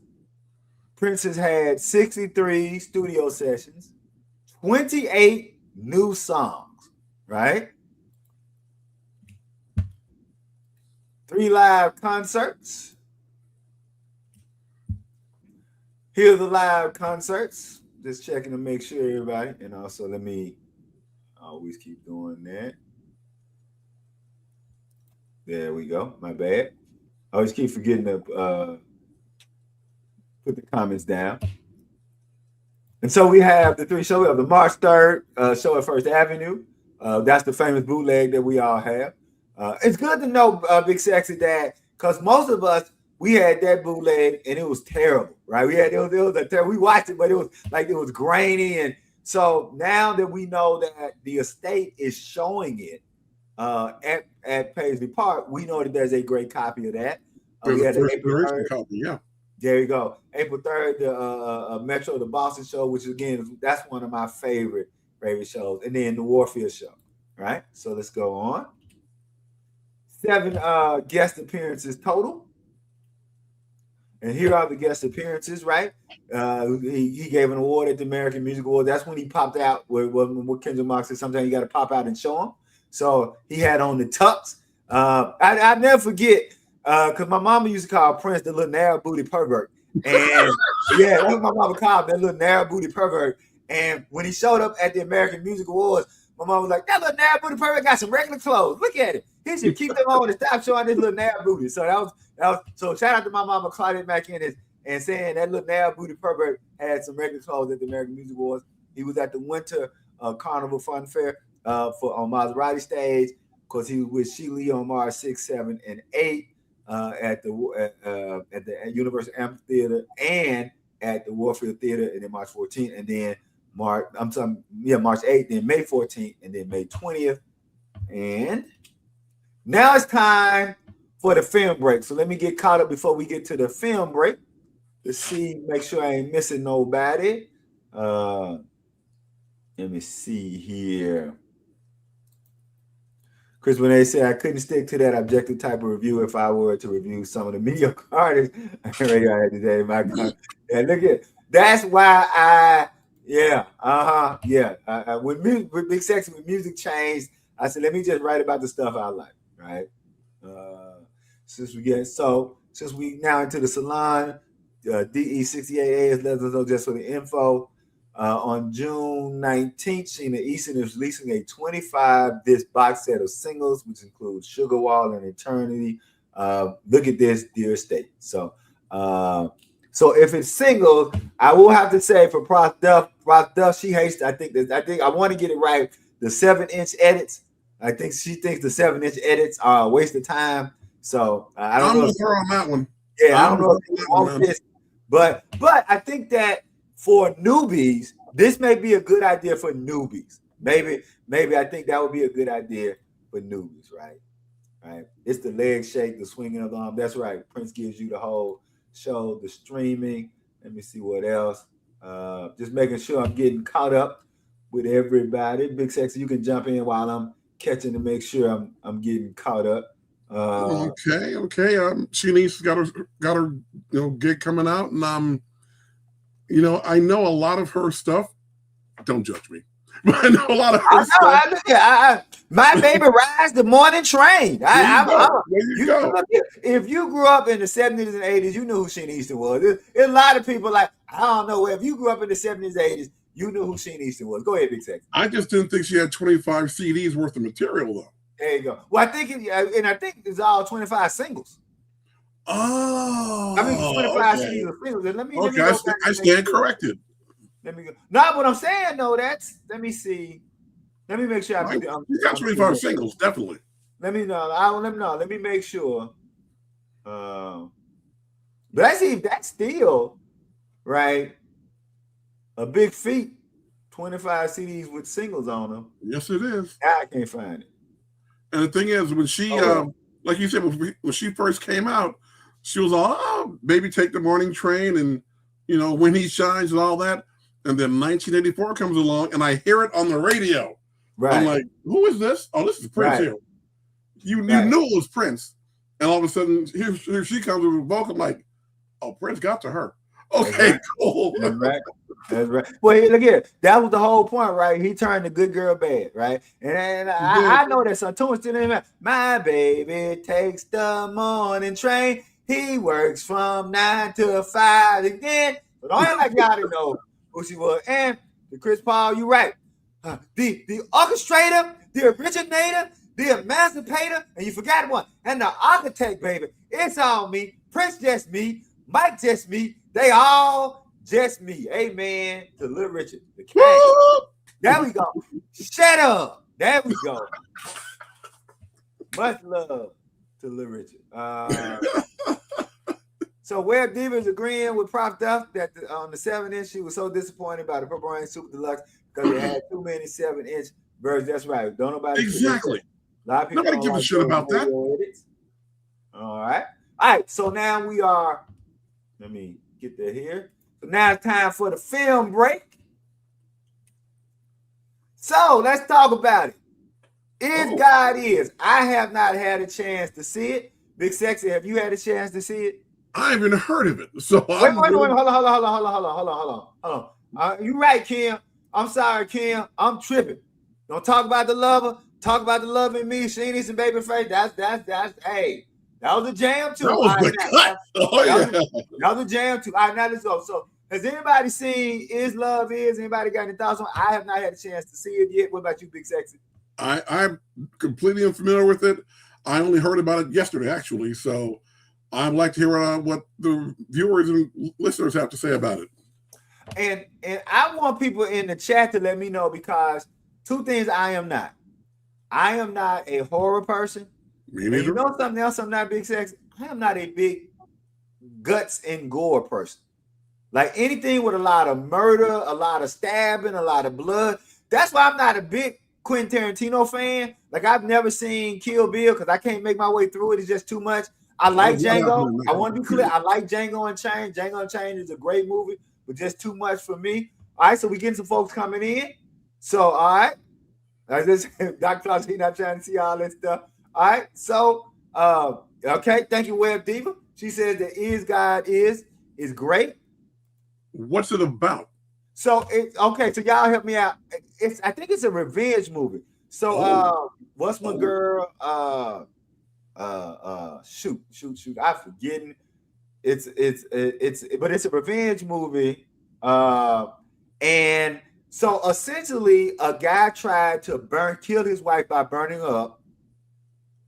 And the wife who survived has instructed her two daughters to go kill his ass. And so it's a revenge tale. And I think one of the daughters kind of got burned too. So y'all let me know if I'm right on that. Vivica Fox, thank you. So Vivica Fox, and shout out to Vivica Fox. So she's in a complete burn suit, Big Sexy. So you can barely recognize her. And she has, and Sterling, thank you, Sterling K. Brown, wonderful actor. He's playing the father who burned her, and so she has instructed the two daughters to find this fool and burn his ass up. Yeah, so you know what, Sister Kim? It depends. I'm trying to think of other revenge films or what would be a revenge film that I like. So y'all put in the chat, what are some revenge films? And I'll let y'all know if I like it, right? Let me see. There we go. It's a revenge tale. All right, Brother Lee, we appreciate you being out. I know you be working. Thank you for letting us know, Biblical Fox. There we go. Sterling K. So he was evil. Okay, so he was playing the villain. All right. So y'all put in there in the okay, Coffee. Okay, I guess they would see that as a revenge film. I like Coffee, so Coffee was good. All right. So anybody else? El Michelle is with me. She said she don't want to see all that, but from what I'm hearing, the acting is good, the writing is good. Have not seen this one, brother JD. I don't remember seeing High Plains Drifter. Wasn't that Eastwood? Oh, I may have been. If it's Eastwood, I may have seen High Plains Drifter. Okay.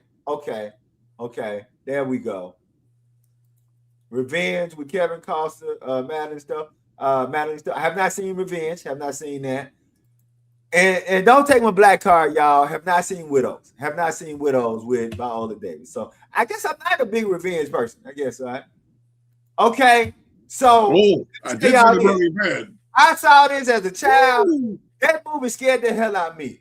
When she sold homeboy in the bed. So if y'all ain't seen it, she sold his drunk ass in the bed.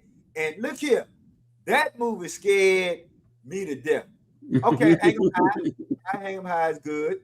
Have not seen any of the John Wicks. What about you, Big Sexy? That's the revenge flick, the first one especially. Okay. You can't take a man's car and then kill his dog. You just can't do that. There you go. Only reason I haven't seen Kill Bill because it's too much blood and gore. I tried to watch it, but it's too much stabbing and blood for me. But okay, there we go. All right, so cool, people. So we're all right. So very good. So everybody, please go out and support Is God Is. Everybody in chat who's seen it is saying it's great. They're saying it's fire. Have not seen Ma with Octavia Spencer. I did. It was a series though. It was a series. What's the series I saw? That's a revenge series. Man, anybody can. I know. Yeah, everybody saw Death Wish. Yeah, Michelle. Look at if you all look. I'm gonna show my age. Yeah, I saw Death Wish. Is it true that Death Wish was either written by a black guy or written for a black guy originally? Does anybody know if Death Wish was either written by a black guy or written for a black guy? Y'all let me know. But I'm trying. Who seen the series about a young lady, young black girl? She went to a private school and she was bullied in the private school, and as a revenge tale, everybody who bullied her was killed. But there's a twist as who did the killing. So that's all I'm gonna say. I'm not gonna give it away, but it's a series. I think it's about 6 or 7 shows. The little black girl, she went to a prestigious private school, and the sister from Creed, the sister who plays the love interest in Creed, what's her name? She stars in it. Who can tell? Y'all tell me? The sister who played the love interest in Creed, what's her name? She stars in this show. So she is the little girl who was bullied, and she goes on to be a journalist, and so she covered Tessa Thompson. Thank you. Yes. Yeah. Thank you, Tessa Thompson. Thank y'all, Tessa Thompson. So she stars in. Has anybody seen that it's a series, and the kids who bullied her are one by one killed, but it's a twist at the end and who does the killing, and that's good, by the way. So yeah, I have seen that one. I just wish I could remember the name of it. And so Tessa Thompson is the producer of Is God Is. Very good. Very good. Exactly, Sister Karan. There's a twist at the end. That's all we gonna say. His and Hers. That's the name of it. His and Hers. So I saw His and Hers. It's a revenge series, and I love that. All right. So there we go. Thank y'all. His and Hers. All right. Let's go on. How many of y'all have seen I Love Boosters? I'm gonna say something about this, Big Sexy, then I'm gonna open up the floor Let it rip. you all. When I first heard about this film, I wasn't sure I wanted to see it because I didn't know if it was going to glorify shoplifting. Like I didn't want to, I said I don't want to see anything, but here's what got me to now want to see it. Number one, I love Boots Riley. For those of y'all who don't know, Boots Riley is an MC, actor, and filmmaker. What I love about Boots Riley, and I want to say this carefully, if you watch any of Boots Riley's films, he's always making what I call existential films. And when I say what I mean when I say he makes existential films, he always makes films that shows how capitalism puts people in precarious positions. And so that you can't go with who is the antagonist and who is the protagonist. Essentially, Boots Riley's films are a critique of capitalism in a way that the capitalists always exploit and take advantage of people. And then when the people fight back, the capitalists want to criminalize them. And so I think that's what Boots Riley is doing with Boosters, in that the fashion world has made a living off stealing from Black culture. And it's ironic that the fashion world can steal from Black culture, yet when these Black people steal back from them, it's the Black people who are criminalized and not Black culture. So I think that's what Boosters, I love Boosters, is about. Big Sexy, what say you, and what say you guys in the chat?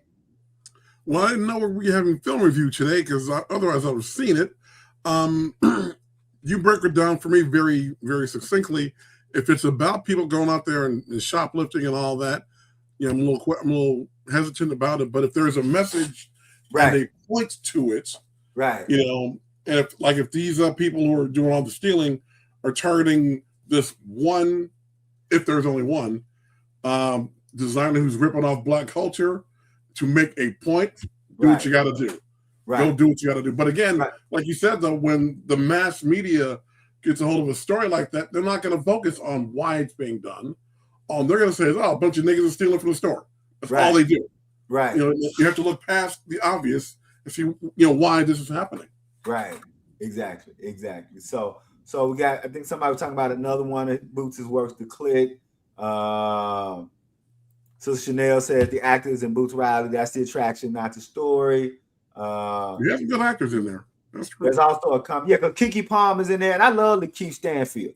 So Lakeith Stanfield, and Lakeith Stanfield, his acting methodology is perfect for existential work. So he's always really good, right? Let me see. Want to make sure. But yeah, he's also a good MC. Check out The Coop. All right, very good. All right, so check out that. Let me see what else we have.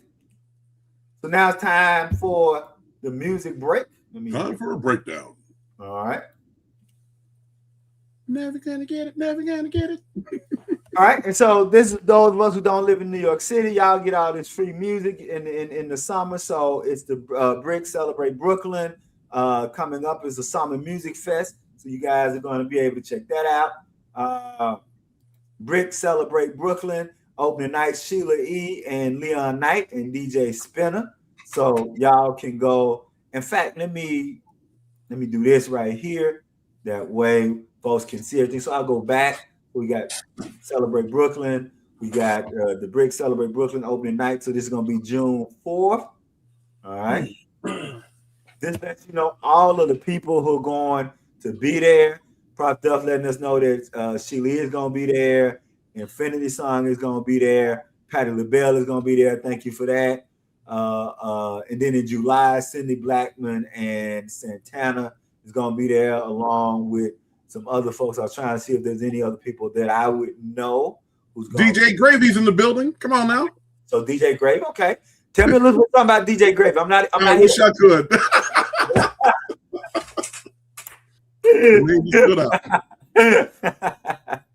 All right. And then in August, Brick is gonna salute Aaliyah. That's very, very good. Lyricist Lounge.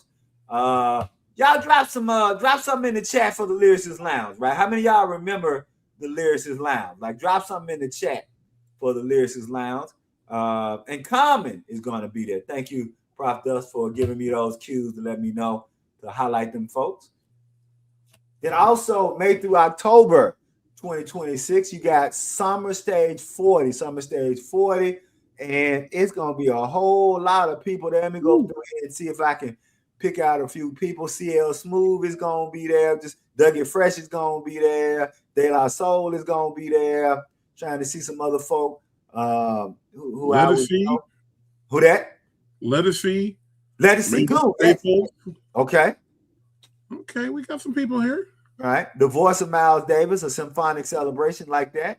So y'all please check that out. And free events in all 5 boroughs. Again, we hate you New York City people getting the free music. Also, you got the Blue Note Jazz Festival, Summer Stage, part of Summer Stage.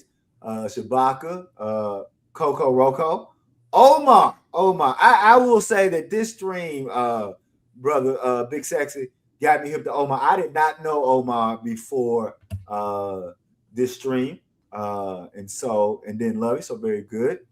At the Apollo X Summer Stage, going to have Bilal. Everybody know that Prof Duff loves her son Bilal. So, shout out to Bilal and Prof Duff loving her son Bilal. Gina, DJ Tara. So y'all can go check them out. Mavis Staples. I'm so glad Mavis Staples is still out there. It's going to be with Brother Wallace. So please, if you can, go check out Mavis Staples.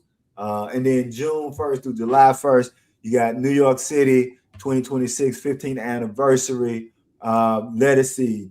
Duran Bernard is going to be there. Take 6 is going to be there. So many great folk are going. Arrested Development.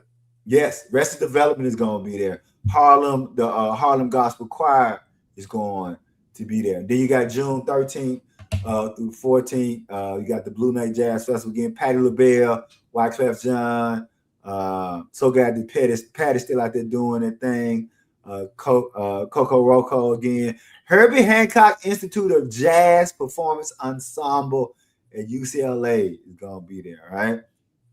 So many great folks. It's gonna be hosted by Arsenio Hall. And if you I ain't on the screen, but Big Sex, I got my one finger pointing up, my one index finger is pointing up for Arsenio Hall. Get it up for Arsenio and the dog pound. All right. Also, give it up for Bilal. Bilal, the European Summer 2026 tour is going to be through July. He's going to be out there, and then the U.S. Fall Festival through September. So July and September. July you can catch him in Europe. September you can catch him in America. Brother Bilal, and then of course you got Flying Lotus. Flying Lotus is going to be Blue Note coast to coast. So they're going to be in New York and in Los Angeles. So they'll be in New York July 8th and 9th, and Los Angeles July 11th and 12th. And everybody know that Prof Duff loves her some Alice Smith. Hey, Big Sexy, these shows were sold out. They had to add shows. What? Yeah, they had to add more shows. And I think they about to sell out and they about to add some more shows. So if you're trying to get your Alice Smith tickets, you better not be hemming and hawing because they sold out. They may not add no more. So y'all better get these tickets because they ain't playing. Then of course nothing compares to you, the celebration of life and legacy. So Brother Bilal in September 25th at the Ford Theater, he's going to do a Prince tribute show. And I can't think of anyone better than to do a Prince tribute show than Brother Bilal. I'm gonna stop before we get to the purple word just to see if you want to add anything. Let's see if anybody said anything about some of these shows. See if you want to add something. Because we making good time. We're gonna be out of here by 2:00 Eastern time. Let me see here. One thing that caught my attention about Bilal, he's gonna be in San Francisco on September 22nd. And I don't know if the D'Angela, the boss, the professor, has done an interview with him. So why don't I reach out to him and see if we can set that up? Yes. I would love for Prof Duff to interview Bilal either on What Did Prince Do This Week or as a separate thing. So yes, do that, Big Sexy. Yeah, let's see what we can do about that. Get that set out, right? Somebody giving a shout out to Leon Knight. Also spending my main man 50 grand. There we go. All right. Leon Knight is hilarious. Very good.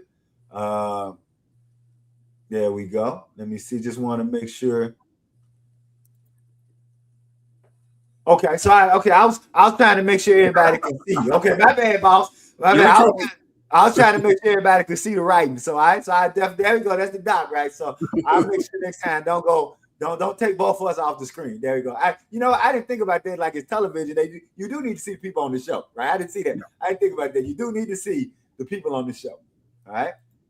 So somebody showing some love to the Most Def Lyrics Lounge, right? The Lyrics Lounge was high. I wanted to see if people was gonna show some love to the Lyrics Lounge. All right. Didn't you mention Cindy Blackman Yes. earlier? Yes. She's got an album coming out with Arianthe, and I think the bass player on that is going to be Rhonda. Oh, cool. I think. Oh, wow. Okay. Jack, help me out. But it's going to be produced by legendary producer Eddie Kramer. So I'm all over that when it comes out. Good deal. Good deal. And somebody said they saw Mavis Davis. Yeah. It's been about 5-6 years since I saw Mavis Davis, so it's good to hear her voice. It's still strong, still good out there. Omar pop up with Natasha Diggs and Soul in the Horn. Very good. Just want to make sure somebody's giving a shout out to Gregory Porter. Just want to make sure I am. Let's see here. Sister Kim is Give It Up to Donna perform in the colored section tomorrow during the Atlanta Jazz Festival. Very good. Very good. Just one. All right. All right. So now, hold on. Oh, I want to make sure. There we go. Purple World. All right. So we got the Dance On, the Prince Conference. These folk have been doing it Big Sexy probably since 2017. So they are pros at this. If whether or not you're presenting or not, they always put together great presentations. June 1st through the 2nd. It's hosted by the International Center for Print Studies. They do great work. I hate that I can't be there. I'm going to be somewhere else. Well, I'm actually going to be teaching in June. I teach at in a science and a literature and science program in June. So I hate that I'm going to miss it. But if you guys can get there, definitely check them out. If you love the Prince Symposiums by Prof. Duff, these people they do an equally great job. Of course, gotta give Celebration love. Gotta give Celebration love. We know who's gonna be there. Let's put in the chat who got their Celebration tickets. Big Sexy, what you got to say about Celebration? Who got their Celebration tickets? You know, I have not been to one yet. And this one, I don't know, man. I don't know. When I go, I want to go, and I'm going to, you know me, I'm going to do it right. But I want to see something new, you know? Mm-hmm. I want to see something new and something different, and I want to be blown away. Now, granted, I would love to see Jam and Lewis, but I need more than that. There you go. Well, I mean, I think I'm with you on that. I think they're putting together, they're trying to raise the bar. We appreciate the estate. I have not gone. Only reason I haven't gone Big Sexy is that I'm just not ready to go back to Paisley Park without Prince being there. That's the only reason I haven't gone. You know, I got to work with Prince for 18 months between 2002 and 2004. I got to go to Paisley Park a few times, and I think that I like what the estate is doing. My favorite thing about what the estate is doing is they're showing the live streaming of the shows. We're getting more and more live streaming Prince shows. I love the fact that Tevin Campbell is going to be there. Of course, I love the fact that Morris Day and the Time is going to be there. So that's the only reason I haven't gone, is that I'm just not ready to go back. But I'm so glad to all the people who regularly go. I'm so glad to you guys who show, as we say, show up and show out. And so I want everybody to keep showing up, showing out, because as long as the estate is making money, they can keep giving us new stuff. So we want people going. So we're going to see people putting there. Sister Christina, she got a ticket celebration. Very good. Brother Paul is saying that he wants to catch it 1 year. Sister Karan, yep, hubby and they got him. There you go. And I love that couples are going to Celebration Big Sexy. I love that families are going. One of my favorite pictures is a picture of Brother Ricky Wyatt and his family at Paisley Park, right? Probably when my grandchildren get a little bit older, Big Sexy, Paisley Park will probably be our Disney World, right? Instead of taking my grandchildren to Disney World, I'm gonna take my grandchildren to Paisley Park. So when they get a little bit older, I'll probably take my grandchildren to Paisley Park rather than Disney World. I appreciate you, Sister Kim. I probably do one at some point Right. I will probably take a trip to Paisley by myself. No one will know. Just go out there on a slow day. Right. And just do the VIP tour and just take it in just for me. Yeah. And then I'll go to a celebration. So let me do this right quick before we go. Folks who've gone to celebration, put in the chat your favorite celebration moment. Just quickly. Doesn't have to be a long thing. Just because we want to hype people up to go to celebration. So for those of you who've been to celebration, drop in the chat quickly. What's been your favorite celebration moment, right? What's the favorite thing that you enjoy? It could just be meeting other Prince fans. It could be the live shows. Oh, and also the great thing about celebration, it is about doing the stuff around the city. Because don't forget, you have what's happening in Paisley Park, but there's a lot of stuff happening in Minneapolis around the city. So that's also, from what I hear about people, a great thing about celebration. Appreciate you there, Dredge Answers. I thank you so much for that. Let me see here. The Glam Fam show with the MPG on stage. Thank you, Web Diva. Very good. Very good. Who else? Somebody give us a couple more favorite celebration moments. What were some of y'all favorite things about being at celebration, right? And Kim is saying she agree with you, Big Sex, about going and doing the tour. All right. Let's see what Sister Chanel. She says her favorite celebration moment was when she first arrived at Paisley Park for the very first time in her life in 2022. She was teary-eyed. I understand. I feel Sister Chanel. And that was probably the emotions of most of the folks. So we appreciate you sharing that with us. Sister Karan says 22, 23, 24 were fire. Now look, damn, that's all y'all need to know right there. 22, 23, 24 were fire. So build off that and go make 26 fire. So we appreciate that. Brother Vinay says meeting Billy Sparks at First Avenue during the 20th anniversary of Purple Rain. That was his favorite moment, right? Brother Andre says meeting and hanging out all 3 days with 2 fans from Australia. That is wonderful.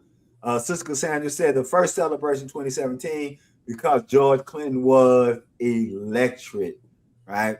Went to MPLS and there while he was there. Those were special. I hear you there, brother D68A. Prince on the big screen, by far MPG. Very good. Very good. Brother Rodney saying that the 2001 having a conversation with Prince, the main thing is to reunite with the Purple Army. That's it. 22 and 24 was worth every dime. Thank y'all. Thank y'all so much for sharing those. All of it, meeting new Prince fans. I'm gonna stop on that one, man. Anytime y'all are the Prince fans, I wish I had in high school and college. So I Big Sexy, you are the Prince fan that I wish I had years ago, and all of y'all. Purple Cat Confetti says the tour of the immersive experience, 4th time being there, Saturday schedule full of downtown. Thank y'all so much. And then being in community in person was uplifting and inspirational with so many folks. So if nothing else, y'all, go to celebration and hang out with people who love Prince the way y'all love Prince. All right. So let me ask you this. Go ahead. And Questlove, I ain't forgot you yet, man. We don't talk. I'm sorry to put you on the spot here, but let me back up because I was not aware of this. You worked for Prince for 1.5 years? Well, yeah. So my second book, The Lyrics of Prince, which is an analysis of Prince's lyrics, he liked it. And then after that came out, I wrote a review of The Rainbow Children that appeared in the Michigan Chronicle, of all places. So shout out to Detroit. Brother Andre, let me know if you hip to the Michigan Chronicle. So I wrote a review of The Rainbow Children that appeared in the Michigan Chronicle. And between those two things, he had his, at that time, publicist reach out to me, Linda. And Linda reached out to me, and basically I was coming home from a conference. He called. I hung up on her the first time. You know, like you got that cousin that play too much. I thought his cousin played too much, and she said, "Prince is gonna call you back. It'd be in your best interest not to hang up." I'm kind of condensing this. We talked on the phone for 1.5 hours the very first time. About a week later, he flew me out to Paisley Park. He had just converted well, not just converted, but he wanted to write a book about his conversion to being a Jehovah's Witness. But what he really wanted to do was write a book about how music and spirituality had led the civil rights movement for Black people. That's what the book was going to be about. And the tentative title for the book was The Truth, because, you know, that was his big word when he converted, was the truth. I was trying to get him to name it Radical Man, because of Radical Man 2045. And every chance I got, I would try to sneak Radical Man in there, and he would go, "See, Lee, that's not going to be the name of the book." So, like every chance I get, I would try to sneak Radical Man. "See, Lee, no, that is not going to be the title of the book." So I wanted to be Radical Man. All right, so thank you, brother. And so he knows about the Michigan Chronicle. Yeah. So yeah, so my review of Rain with You. So yeah, so for Off and On, and what happened is he presented it, I know, to three presses. They wanted a sexual tell-all book. They didn't want a civil rights, music, and spirituality book. And you know how Prince is. If it doesn't happen right now, he moves on. But yeah, we spent about 18 months working on that. So yeah, so that was my foray into. In fact, I'm going to see if I can. I'll see if I can do something at the end, but not right now. I'll see if I can do something at the end. I want to see a couple of more folks. I think really the community is the best takeaway from celebration. You don't need. There we go. Right. Chris Paul's like, that's how he know me, right? That's how he know me. There we go. Just some other folk. There we go. We are love. Thank you, Sister Karan. We are a loving family. We got about 9 minutes left before Kim tells us we hit that.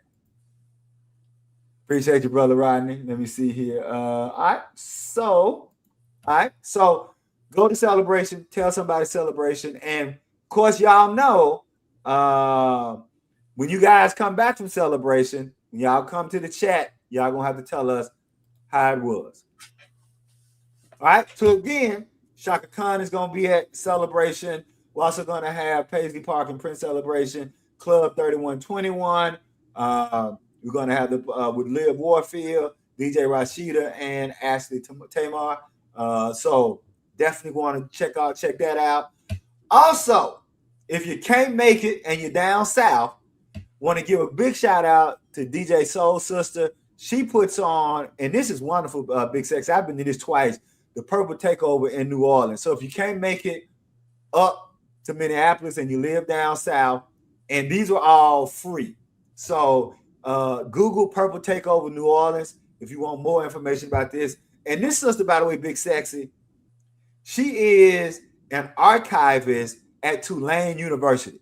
Yeah, she's a musical archivist, and she's over the jazz musical archives at Tulane University. Sister Weber, but she's also a DJ. So she's going to be spinning. She's going to have multiple nights going on there. So check that out. Always shout out to the PRN alumni. The PRN Alumni Foundation, they're going to have a meet and greet.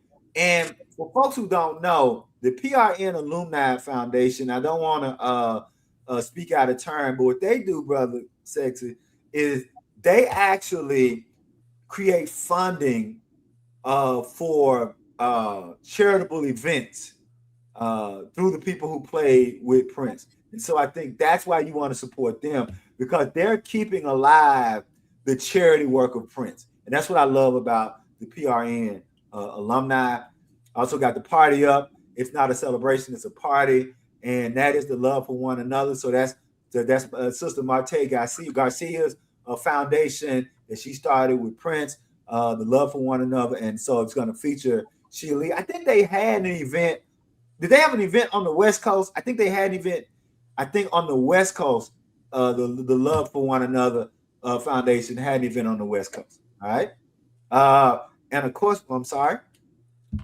Oh. And of course, Eric Lee's and Atlanta Bliss, the 11th annual Paisley Midwest Party, honoring the legacy of Prince. So they're going to be doing their thing. And anytime those two brothers are together, you know it's going to be a funky, fun time. Wait a minute. So before we get to that, any because want to do a couple of final things. I want to say this before I forget. Uh, if you're on my newsletter, uh, if you're on my newsletter, I wrote a review of brother Jason R's documentary of Funk Jazz Cafe.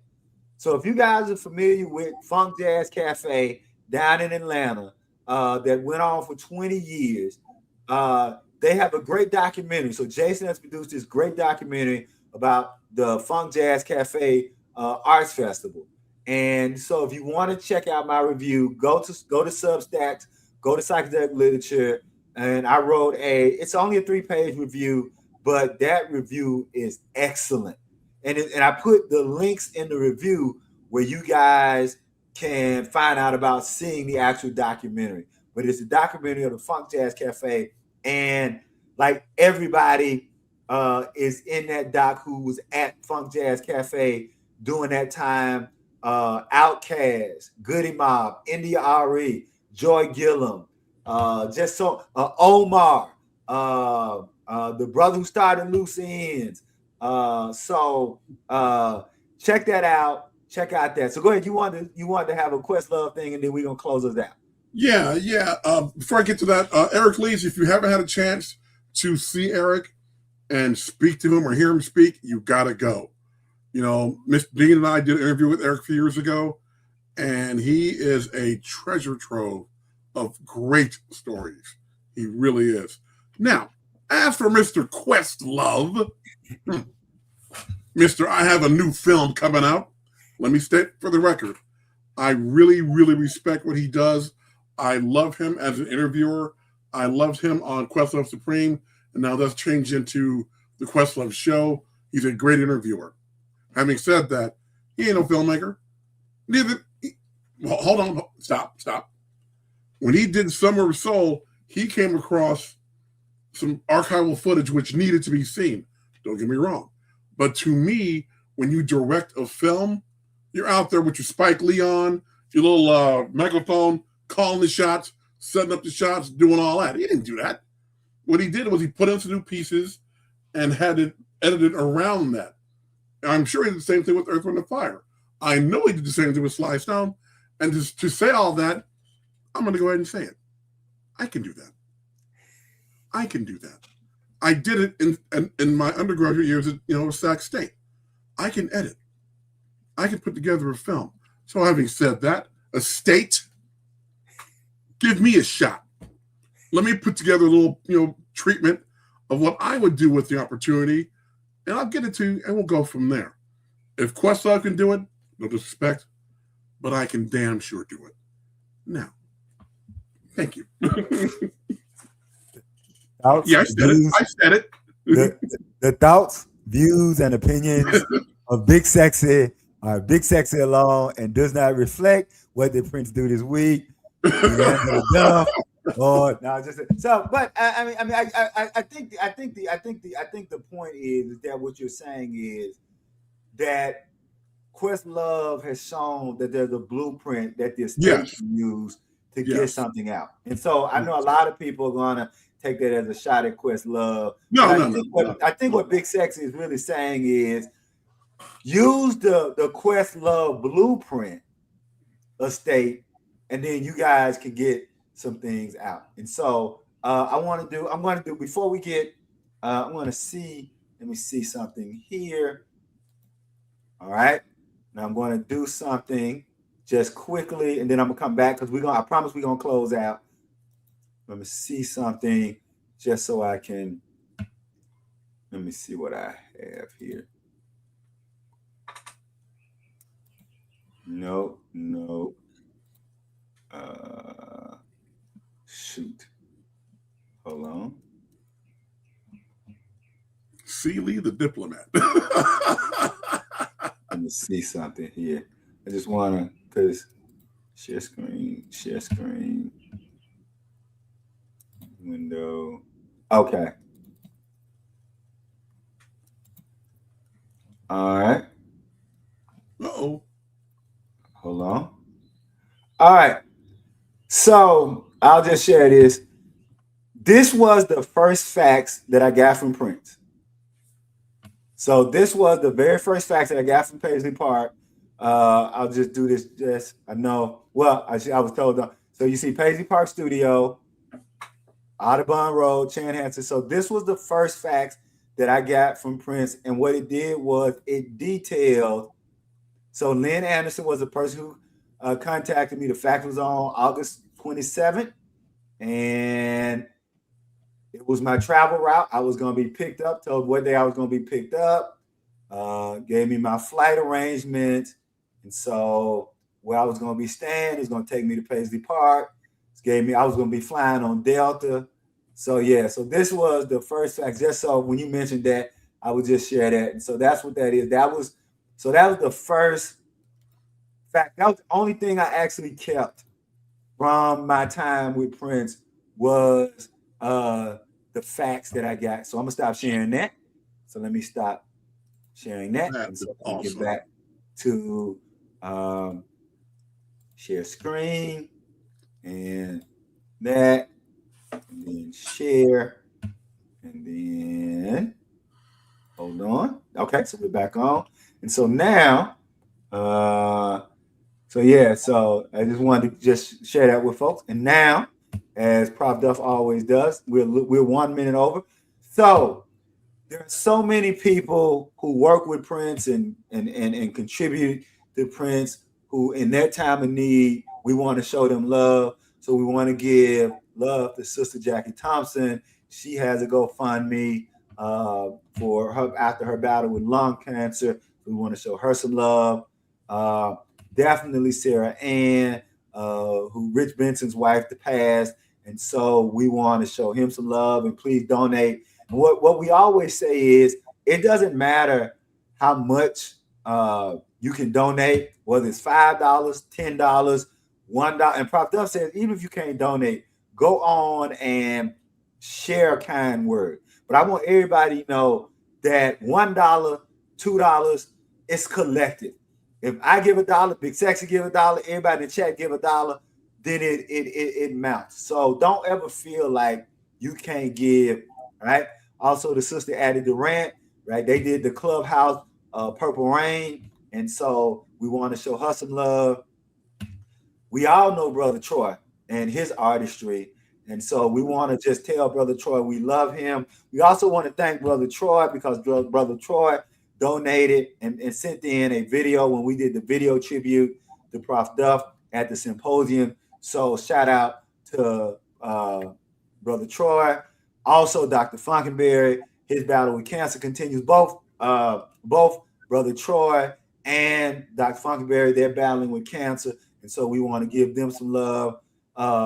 Des Dickerson, the original guitarist of the Revolution. Let me say it again. The original guitarist of the Revolution.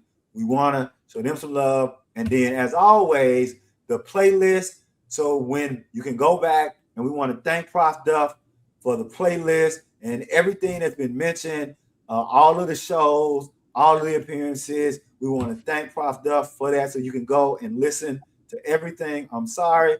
Also, Brother Ricky Wyatt, we're always dedicating the shows to Brother Ricky Wyatt. We love you. Much love to Brother Ricky Wyatt's family. That is Prof. Duff's oldest Prince friend. And Ricky Wyatt, he was always here for Prof. Duff, right? He was always here. He always had her back. And then, yeah, this is what I was talking about. This is my favorite Ricky Wyatt picture. It's with him and his family at Paisley Park, if I'm not mistaken. So when you go to Paisley Park, make it a family celebration. Much love to everybody. That's it. We are 4 minutes over. I want to say I want to say thank you to Big Sexy for coming in and helping me get through with this. I want to say thank you guys to the chat for being patient with me, for this being my first time. And Big Sexy and Kim, Sister Kim, Sister Kim. Thank you, Sister Kim, for keeping me on the right and narrow and for keeping me going. With that, Big Sexy, I'm gonna let you take us out. Thank you for having me on, and thank you, Celie, for shepherding the ship today. I was your Ed McMahon to your Johnny Carson, man. So you did a great job. Professor, thank you for the invite. I want to say, let me get serious for a moment. When I heard about Jackie, I just stopped what I was doing and contributed. Mm-hmm. You know, I know her. I've seen her. She was here in Sacramento. Her and I'm just spaced on her name, Ingrid Chavez. Mm-hmm. And we went and met up and we broke bread together. It was great. So I'm all about supporting her as she goes through this. Having said all that, we're going to wrap it up. And since Mr. Dean ain't here, but I am, we're going to work it like a job. Peace. That's it. You know what I always say? Hug the people you love the people you love. We see y'all next week.